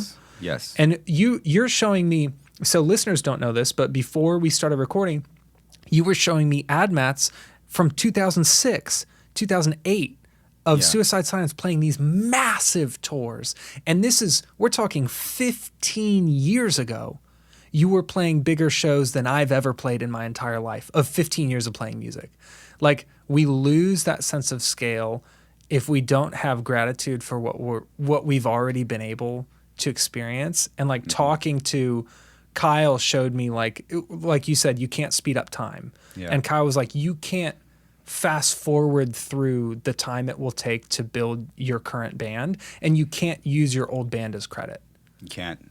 Like they're completely, and he didn't say it in a mean way. He was helping me understand, like no one looks at prison and goes, well, but all those guys were in other bands before, so they deserve to be bigger. They're like, no, prison is its own separate unit. He's like, the fact that you are where you are after only 2 years of touring is like, most bands would kill for that. And it just made me think differently about time and how this is a natural process that you can't force, but also gratitude. Gratitude, man. It's huge. Because it could all go away, dude, and it's a hard lesson when you learn it. Like people don't really care about how long you've been around, as far as like pre prison. No one cares. I was having this conversation with Ernie, our new drummer, yesterday, and I was talking about time. So I've been in Suicide Silence for 20 years. Jeez.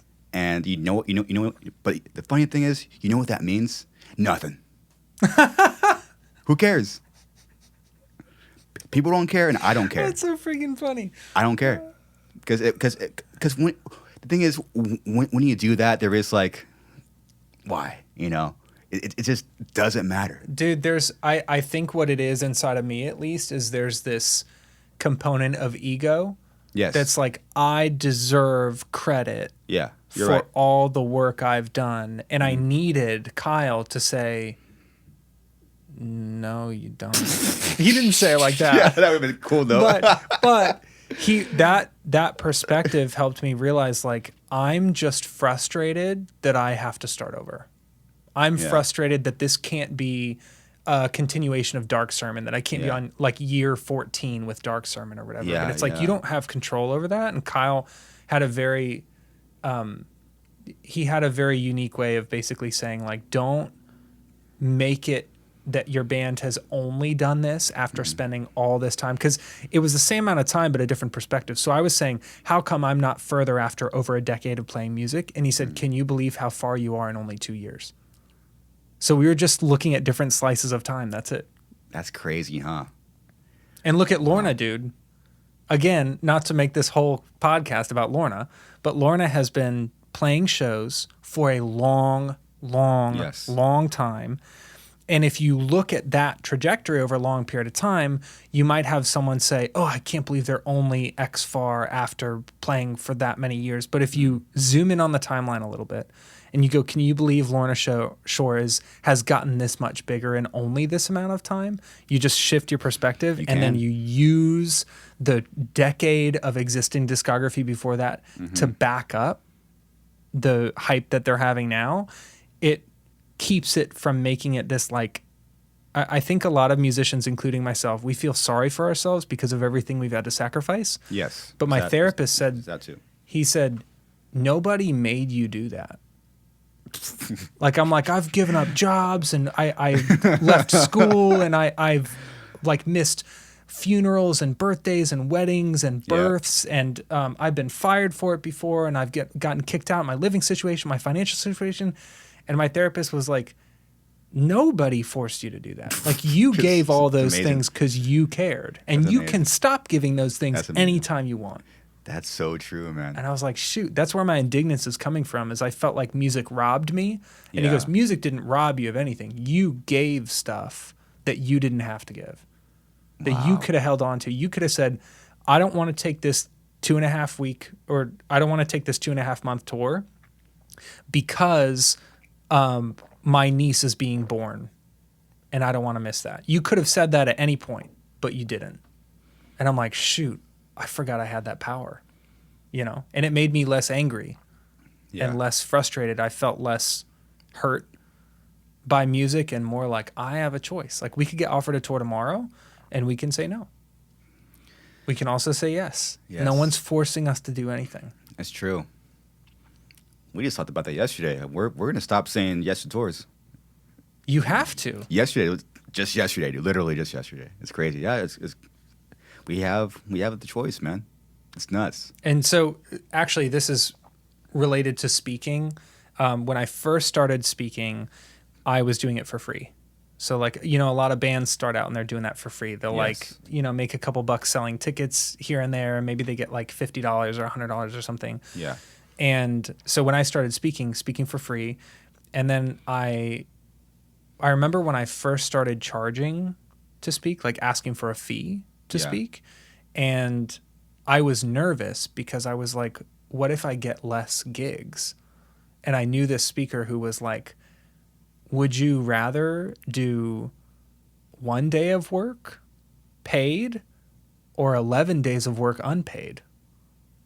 And I was like, shoot, I never thought about it that way, but I guess that makes sense. So then as we raised our fee, or as I raised my speaking fee, I was like, okay, I understand that having a higher speaking fee means I'll be booked less, but it also means I could either work 40 days for X dollars or 20 days for X dollars. And if it's the same amount at the end of the day, why am I worried about getting less gigs? And I think as a band, we've, not only in prison, but also Dark Sermon, I've taken tours because I've thought, what if we just have to stay home? for summer if we don't take this. So it's a scarcity mindset. It's not coming from abundance, like you Yes. said. It's coming Yes. from, if we don't take this, then we're going to be home. And it's like, that's okay. That's okay. It's better to stay home than to do a bad tour. Yeah. It's true. It doesn't sound like rocket science, but it feels mind-blowing because I haven't been steering my career that way.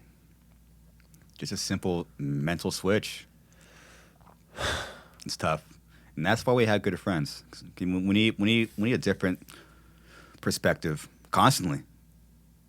Constantly, dude. You need like someone to fucking tell you, hey, this is what you're doing. Yeah. You know, it's someone that's like someone either on a text or a phone call or someone looking you in the face. Hey, this is what you're doing. You're like, oh yeah, I forgot. Dude, so my at Cope Notes, we have a director of operations, Molly, and she asked me a question earlier today. We were talking about how easy it is to take things personally, and how if we have like a big news feature that comes out, actually now this media, like Now This News, put out a feature of us this morning.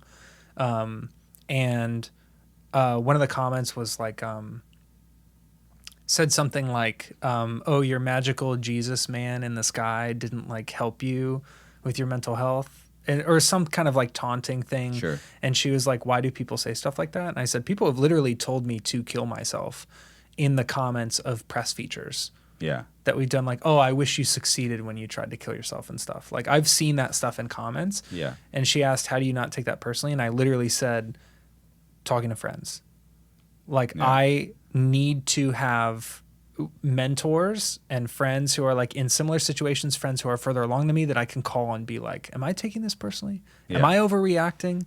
Am I being immature? Like, if you don't have people like that to bounce your ideas off of and to like cross-reference to make sure you're being mature, then you act out. And I always want to have someone to call first before I respond to something like that. Because now I understand the people who are saying those things, and this is something that my mentors have helped me understand. Like, people who are further than me, they say like, these people are hurt, dude. You know how hurt you have to be to tell someone to end their own life?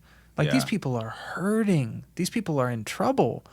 And they're taking it out on you because they feel safe, because they're online. They're at home on their computer, and they feel that if they say something harmful to you, that it somehow is a way of like processing their anger. And you don't have to feed them, because if they do that and nobody responds, over time they'll stop because they realize it's not effective. And I'm just like, wow, you're so right.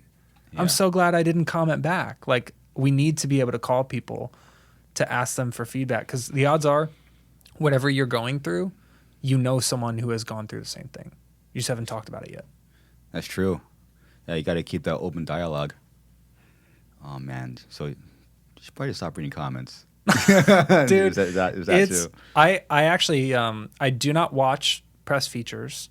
So this was the first one I watched in a long time, because we did like, I remember we did CNN, and I watched it, and I was like, I was so critical of myself when this came out. I'm like, oh, I can't believe, I just started picking out like, oh, why did I word it like that? And oh, my hair looks weird or whatever. And I'm like, I get so critical. So now I've actually been trying to learn to right now I can watch my TED Talks and not judge myself, because I understand like that's the best I could do at that time. Yes. And if I see something that I could have done differently on that talk, I'll just do it differently for my next talk. Yeah. That's it. But in the meantime, while I was trying to heal that, I couldn't read comments because it would hurt me too much. I'd be like, oh, they're right. They're right. I did mess that up. Or they're right. I do look a certain way or whatever. And now I'm learning to be more objective about it and not let it get under my skin. I think a big part of it is therapy, and a big part of it is talking to people who, like, let's use Slipknot as an example. Do you remember when on YouTube they would show the thumbs up and thumbs down meter? Yeah. So like it would kind of stretch. I remember going to see the Psychosocial music video when it first came out, and they had that like meter, and I saw the music video. I thought it was so freaking epic, dude. Yeah, it was and, great. And the song itself is so catchy, and I was just like, this is freaking amazing. Yeah. And then I get out of full screen, like I X out of full screen, and so I can see the bar, and I had a ton of dislikes. It was like tens of thousands of dislikes or something. Wow. And I was like, holy crap. Even one of the biggest bands in the entire world cannot make these 10 or 20,000 people happy enough Yeah. to click the thumbs up. Like if they can't make them happy, who do I think I am? Like I need to divorce this. I said to my director of ops this morning, I said, we can't please everyone, but we can help someone. True. And we're there for the second part, not for the first part. Wow. It's nuts. Thank God that YouTube took away those thumbs down publicly. Yeah. I don't need that, dude. You don't, because you can see it privately though. If you actually have the channel, you see, Oh, yeah. oh, I suck. But And it's so funny. You'll put out a music video and there will be, in the first hour, there will be like, let's say just for easy math, there's 99 likes and 1 dislike. You go, who's that freaking guy? Yeah. What didn't we do right? In fact, the new Prison song that it's not out yet, but we just tracked vocals for it a couple weeks ago, and it's called Out of My Head. And it's about how it's so easy to focus on one critical thing that somebody says, and how easy it is to spiral into like, if only I would have done this thing differently. If only I could just change myself in this way or that way. And there's a line in the song that says, what should I change? And it's me like having this weird moment of mental groveling where like, imagine me putting out a song and seeing 99 likes and 1 dislike. And I see that 1 dislike and I think like, how can I be different to make that stranger like me more? And I think most creative people have had that subconscious urge to like change and contort ourselves to make those critics happy. But the thing is, if we change something to make that person happy, we would upset somebody else forever. There's no way to make everybody happy. It's impossible, man. It is impossible to make at least a majority of people happy. Yeah. It's weird. Even that, dude. Think about basic things like the color red. Do you know that like most people don't like the color red? You think you're going to be more popular than the color red? Yeah. You're not going to have a higher approval rating than a color, True. right? Like you're not going to, I think a lot of times this comes back to knowing who you are. Like what you said. It always does. Knowing exactly who you are, knowing what your band is, what your band stands for. And if you put it out and you say, this band is this band and this song is representative of who this band is, and I put my own identity into creating this, that has to be enough. Even if it's 99 dislikes and 1 like, we have to be like, I'm proud of what I did. I can sleep at night because I was honest. Honesty, man. You got to do it. I'm a 90s new metal kid. Always happy. Always will be. I'm wearing a fucking Cold Chamber shirt, dude. That's it. Just know who you are, man. And if we're lucky, we'll be on the road to figure out that answer. It's crazy, which you are and have. And Johnny, I'm very proud of you, man. Thank you so much. Hearing you talk is a trip, man. You are extremely intelligent, man. I appreciate that. It's crazy. A ton. I really like nerding out, so this is a fun way to do that. Talking to you makes me feel smarter. That's a cool compliment. It I don't does, think man. anyone's ever said that to me. No, I was like, dude, I have smart friends, man. Yeah, I'm fucking cool. Thank you, It's dude. cool, man. I really think the metal community is full of like some of the smartest and hardest working people I've ever met. Like I joked with my photographer, Gene Ramirez. We had a conversation about how like during COVID, we said that if every metal musician and hardcore musician went to work in like the corporate world, we would run it in like 2 or 3 years. It's crazy. Because think about it. Think about how much initiative it requires for just, let's say a smaller touring band. You're designing your own merch. Some of them are booking their own tours. Yep. They're coordinating with local promoters. They're pitching themselves to playlists. They're doing album art and putting out pre-orders and shipping stuff. Like that level of initiative for that little pay, literally nothing take home for most of these bands. And if you said, hey, can you work 40 hours a week doing data entry and we'll pay you 40 grand a year? They'd be like, 40 grand a year? I will run the entire corporation for 40 grand a year. And I'll do it better than the person who's sitting at the top right now. Like, oh my goodness. Touring band members, and this is kind of a generalization. I know it's not necessarily true of everybody, but we work hard We work long hours. We apply ourselves. We're creative. We're dedicated.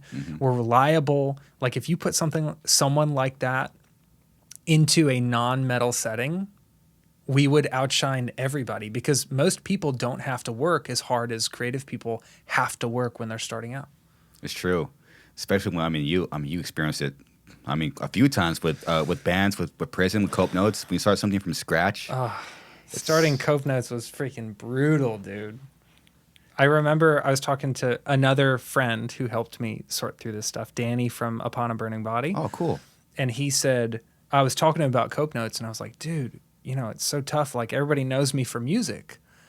And it's really hard to get them to wrap their head around, like the people who follow me, to wrap their head around, like, I'm doing a new thing. I'm doing Cope Notes. Yeah. And he was like, Johnny, I've been posting about golf for like a year, and still most people don't know I play golf. Most people don't care about my golf stuff. It's like, he's like, I know it's going to take years to like build this up, the golf side of my life. It's a huge passion of mine. I care so much about it. And his patience inspired me to be like, okay, if year one, Cope Notes doesn't make sense to people, or it's not what people know me for, maybe year two, maybe year three. And now when I go to shows, I'm not joking, more people stop me to talk to me about Cope Notes than about Prison. Oh my. And I never thought that would happen. Wow. That's crazy. And that's at shows. That's like when I was at After the Burial, I was like during After the Burial, someone came up to me and they're like, hey man, and they introduced themselves. They're like, you're Johnny, right? And I'm like, yeah. And I figured they like knew me from Prison. And they're like, oh yeah, I saw Cope Notes on the news and I use Cope Notes and I got a subscription for my mom and we're both feeling a lot better and I just want to say thanks for making it. And I'm like, freaking what? Because for the first however many years, nobody would even care. In fact, I have outbound messages in my messenger. Like when people message me, I'll look, like someone will message me like congratulations on some like Cope Notes thing. Yes. And I'll look back at the most previous message. And it was a message from me in February 2018 asking them to check out the Cope Notes website. I'm like, wow, it took 4.5 years for this person to see one feature and be like, hey, cool stuff. Whoa. It takes a long, long time. It does. But so worth it. It is, man. All that time you put into all the years and then time and like and the growing pains, which that's a whole other conversation. And for someone just to be, oh, dude, it's awesome, it's cool, or to actually sign up for it. Years, that's dude. the cool thing about people coming up to me. I don't know if people know this. Like people know that Cope Notes is anonymous, but I think they forget that like I don't know who's using it. Like there are tens of thousands of people all over the world who use Cope Notes right now, and I don't know who. So when someone walks up to me and says like I use it, I'm like, oh, wow. No freaking way. Like yeah. It's like meeting somebody in the wild, right? Like because if they didn't tell me, I would have no way of knowing.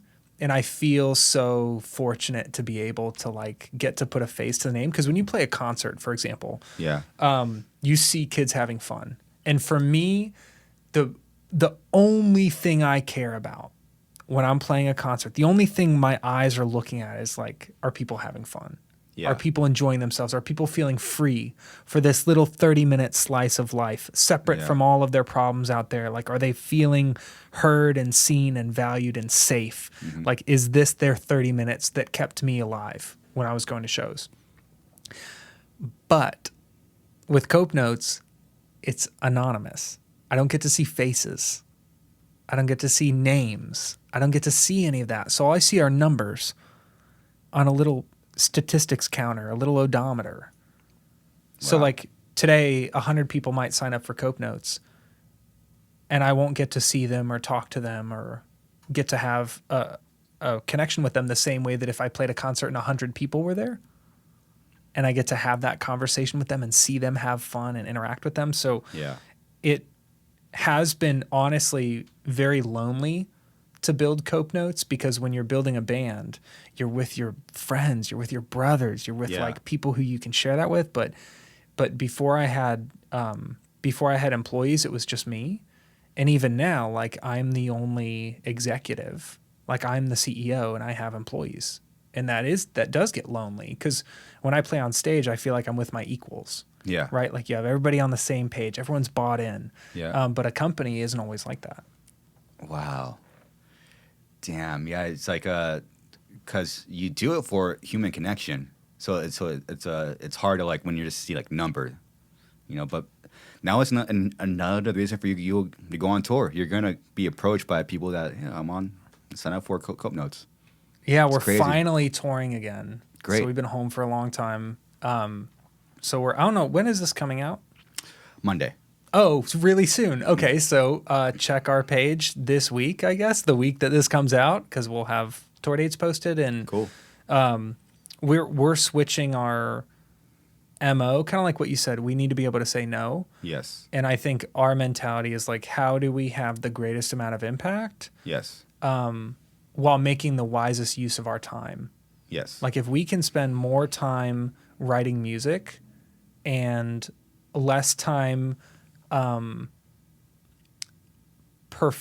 like here's the thing, I love performing. I think that sometimes we as musicians we cling to performing because of the scarcity mindset. We think, if I don't perform, then I'll disappear or my band will become irrelevant. In my opinion, that's a bad reason to perform. Yes. If you perform because you love it, you perform because you're stoked about the bands you're on tour with, you're stoked about the people in the audience, you love the music and stuff, that's a great reason to tour. And it's kind of like if you've ever been to the studio and you're not feeling it and you're like, I need to get up, take a break, I'm going to get something to eat, I'm going to stretch, I'm going to sit back down and try to retract that. Yeah. I feel like bands don't do that. And COVID made everybody do that. So now we're like, man, I need to be smart about the way that I apply my time and talent. So with Prison, we're like, we want to continue touring, but at least my dream is not to be a road dog for the rest of my life. Yeah. It's not to grind and to play show after show after show after show because of the self-care thing we talked about earlier, compassion fatigue. If you play 10 months a year, you could get really good. But what happens to your personal life? What happens to your mental and emotional health? What happens to your relationships? And then if those things go south, you will be bad at performing because you won't be present anymore. So as we get back into touring, we're like, we want to tour, but we want to do it in a way that's healthy for us so that we can sustain this band. Because I want to be able to say what you just said earlier in this podcast. I've been in prison for 20 years. Oh, prison. That sounded terrible, but you know what I mean. Yeah. I want to be able to say, like, I've been in this band, Prison, for 20 years. And if you burn yourself out by doing 8-10 months a year, you don't get to say that. You get to say, I've been in my band for 3 years, and then I just got a job at Amazon because I was done. Shit. And I see that happen with some of the most talented musicians I've ever met get burnt out, and they drop their instrument because they're too fatigued to pick it back up. And we can't let that happen to ourselves. Like, I think I want Prison to leave a legacy. And I think Suicide Silence is a band that has done that. And not every band from your era, in fact, almost none of the bands from when you were coming up have been able to make that kind of long-term impact. And that's my dream, not flash in the pan. Yeah. I want to change the genre the way that you guys have. Wow. It's cool because you have people to talk to you about it. It's cool. Like maybe it's what talk about their experiences and they can share them with you, and it might help, it might not. It's cool. Let's keep doing it, man. Let's keep sucking. I still suck at my instrument. I feel that way. I feel that way. Practice is fucking look down. I just like, well, I'm still horrible. There you go. Is that why you lit your guitar on fire? Yeah. I was like, you fucking piece of shit. That's another formative memory. Yeah. Oh, that was a good one. We have the video somewhere. Really? Yeah. Did we Sick. not send that to you? I don't think I got it. We can send it to you. We have it. Yeah, please send it. Yeah. I'll probably play it. But man, that was a fun tour, man. Thank you for doing it. We had a great time with you guys. I think it was really cool. And I remember, which I told you like years ago. Sometimes I'll just sit, I'll lay down in my bunk and just listen. You guys get pumped up and then play That's awesome. play the show. It's cool. Like when the tour is over, you have like these little memories. Oh, that was that was cool. It was fun. Dude, I remember talking to Eddie and actually all of you guys. So this was at the Korn tour that we Yes. met at. And this was so I've made friends with Brian from Korn. And so the reason why that connects to this story is I remember asking Eddie why he was so nice to us. Why the band was so nice to us, like why Suicide Silence was so nice to Prison on Yeah. tour. It was crazy. Yeah. Like you guys not only brought us out on our first tour, but also I remember you shared towels for when there were venue bathrooms and venue showers. You shared catering, like you made sure that we had good parking. Like you went so far out of your way to accommodate us and be kind to us. And I remember asking Eddie, like, why are you like this? And he said, it's because Korn was like this to us. Korn was accommodating. Korn would share their catering and stuff and like wanted to be supportive. And I'm just like, if we can keep passing that down, like I'm not joking. Even since we toured with you, you're still, in my perspective, I don't want to speak for the whole band, but I'm sure they would agree that you're the best headliner we've ever toured with because of how you treated the support bands. And I think if like Korn could do that for you, show you that same respect and courtesy and kindness and accommodation, and then you could do that for us right when that tour finished, we said in the van driving back home, like, we're going to be that type of headliner. Like to do that so that when we're headlining and we bring out bands, we want people to say, wow, I want to be kind and accommodating and encouraging. And like if every band chose to be that type of headliner, we'd be bringing up a whole new generation of bands where it's like no egos, no bad attitudes. It's like people who are doing what you said, like working together and supporting each other. Because you guys went out of your way to support, to stand side stage, to share things with us that it melted our brain. Like until that, I had never toured with a headliner who was as conscious about showing kindness and support to support bands. Whoa. Dude. Dang. And I've heard other bands say that about you too. And so I just can't help but think like, you know, if Korn does it for Suicide and Suicide does it for Prison and Prison does it for blah, blah, blah, blah, blah, forever. Like all of these new generations of bands are going to be in a healthier culture because of that pay it forward mindset. Wow. Well, dude, I mean, yeah, just pay it forward, and unfortunately, that kind of comes from you do a tour and a headliner future like fucking shit, and We've done a lot of this. That's where I mean that's what came up from us. Like we're never going to do that. Yeah. It was one band. God, it was terrible, dude. They fucking took all the money. They took all the food, the catering. It was us, Faceless, a band called Unexpect. So if you do that research, you'll find out who the headliner was. So I'm not gonna say the band name, but man, they took everything. I saw you could literally see egos and treat us like shit.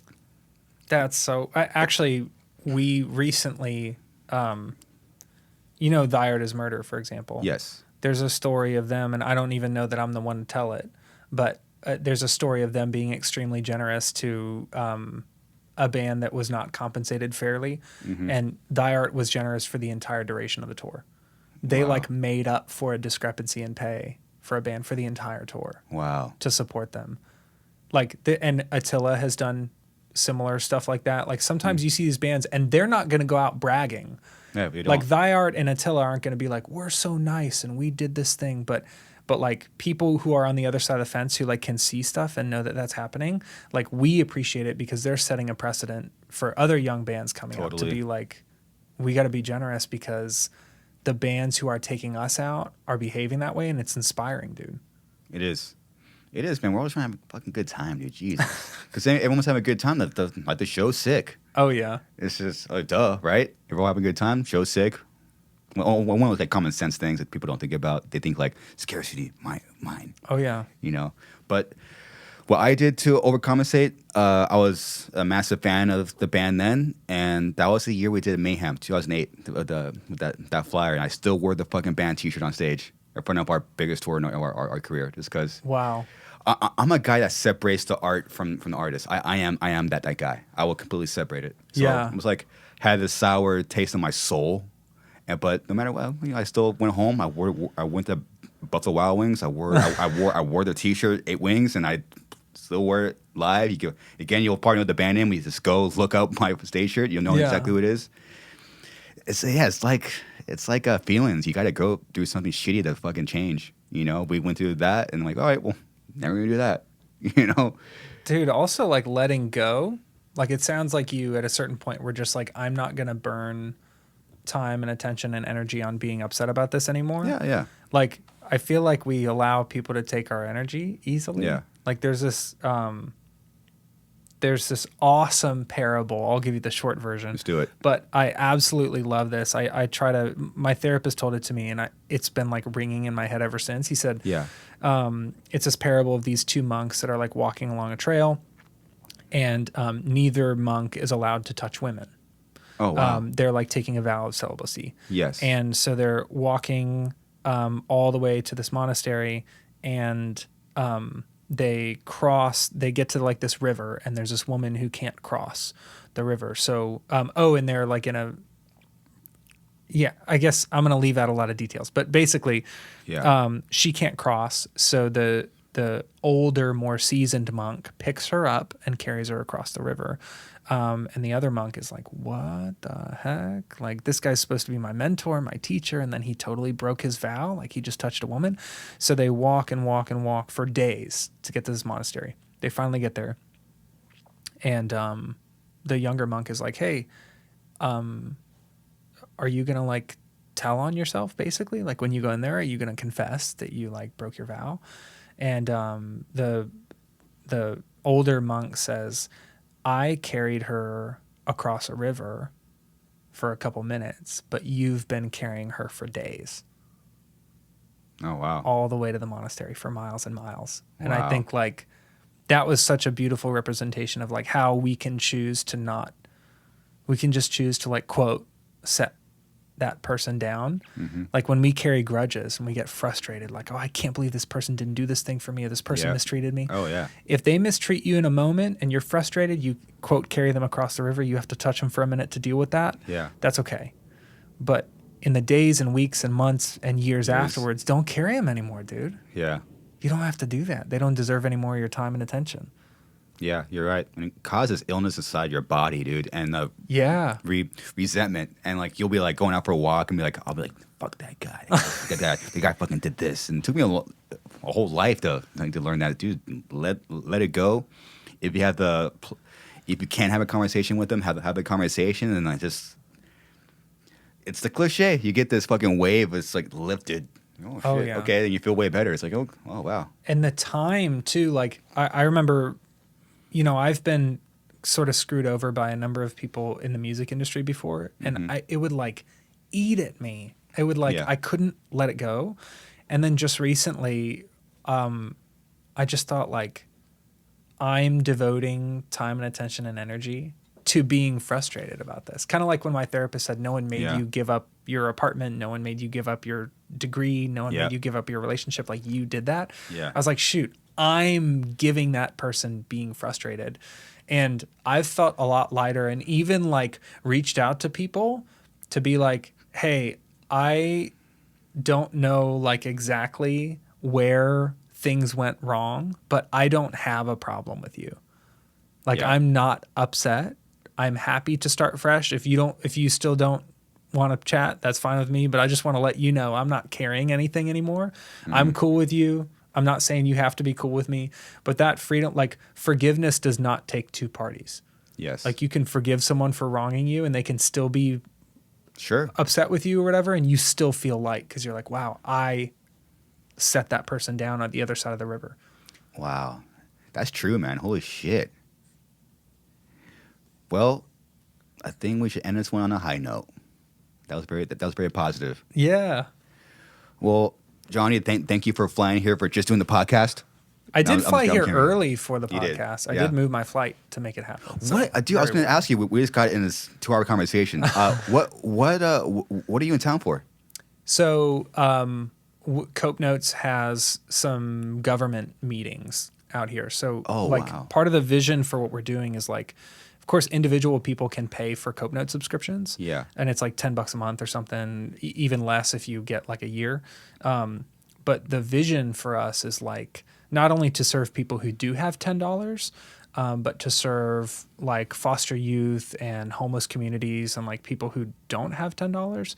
So part of what we do is we contract with governments, like city and county governments, to provide free subscriptions for people who don't have money. So basically a municipality will pay, like the government will pay for subscriptions, like a big batch of them, and then hand them out for free through agencies and providers. So like women's shelters or veterans organizations, and like all of these local organizations who are seeing people who might not have $10. So that's a big reason why we're out here, is like to connect with some government folks to see if we could get some free subscriptions into the hands of LA County residents. Whoa, that's amazing, man. Yeah, we've done it in other, like in Orange County, Florida. We've done it, Hillsborough County, Florida. We've done it in Iowa. We've done it in Kansas. Like, I mean, this is something that we do.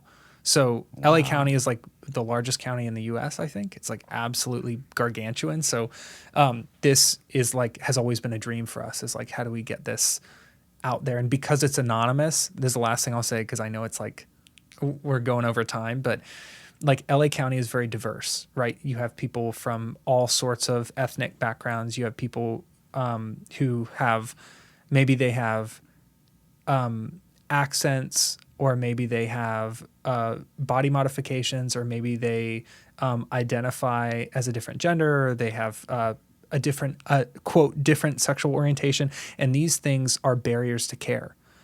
Like a doctor might treat them differently, or a therapist might hear what they say through the lens of like their hairstyle or the way their nails look or something like that. So because Cope Notes is anonymous and we don't collect personal health information, it's a way to get the same level of care to a really diverse population, regardless of any of those factors that might interfere with the way that you're treated in a traditional care setting. So that's why LA County has been really like heavy on our heart, is like, this is such a diverse population of all sorts of different people. And I know that some of these people are not treated fairly in care settings. Wow. That's fucking crazy, dude. You are a psychopath. I know. I love it, dude. I know. But Recovering. that is our main ingredient, dude. It's crazy. Well, dude, it's great seeing you. And where can people find you? CopeNotes.com has all the cool, interesting stuff about Cope Notes. JohnnyCrowder.com has all the Johnny Crowder stuff. I'm on Instagram at Johnny Crowder Loves You, because I do. I'm on Facebook. I love you.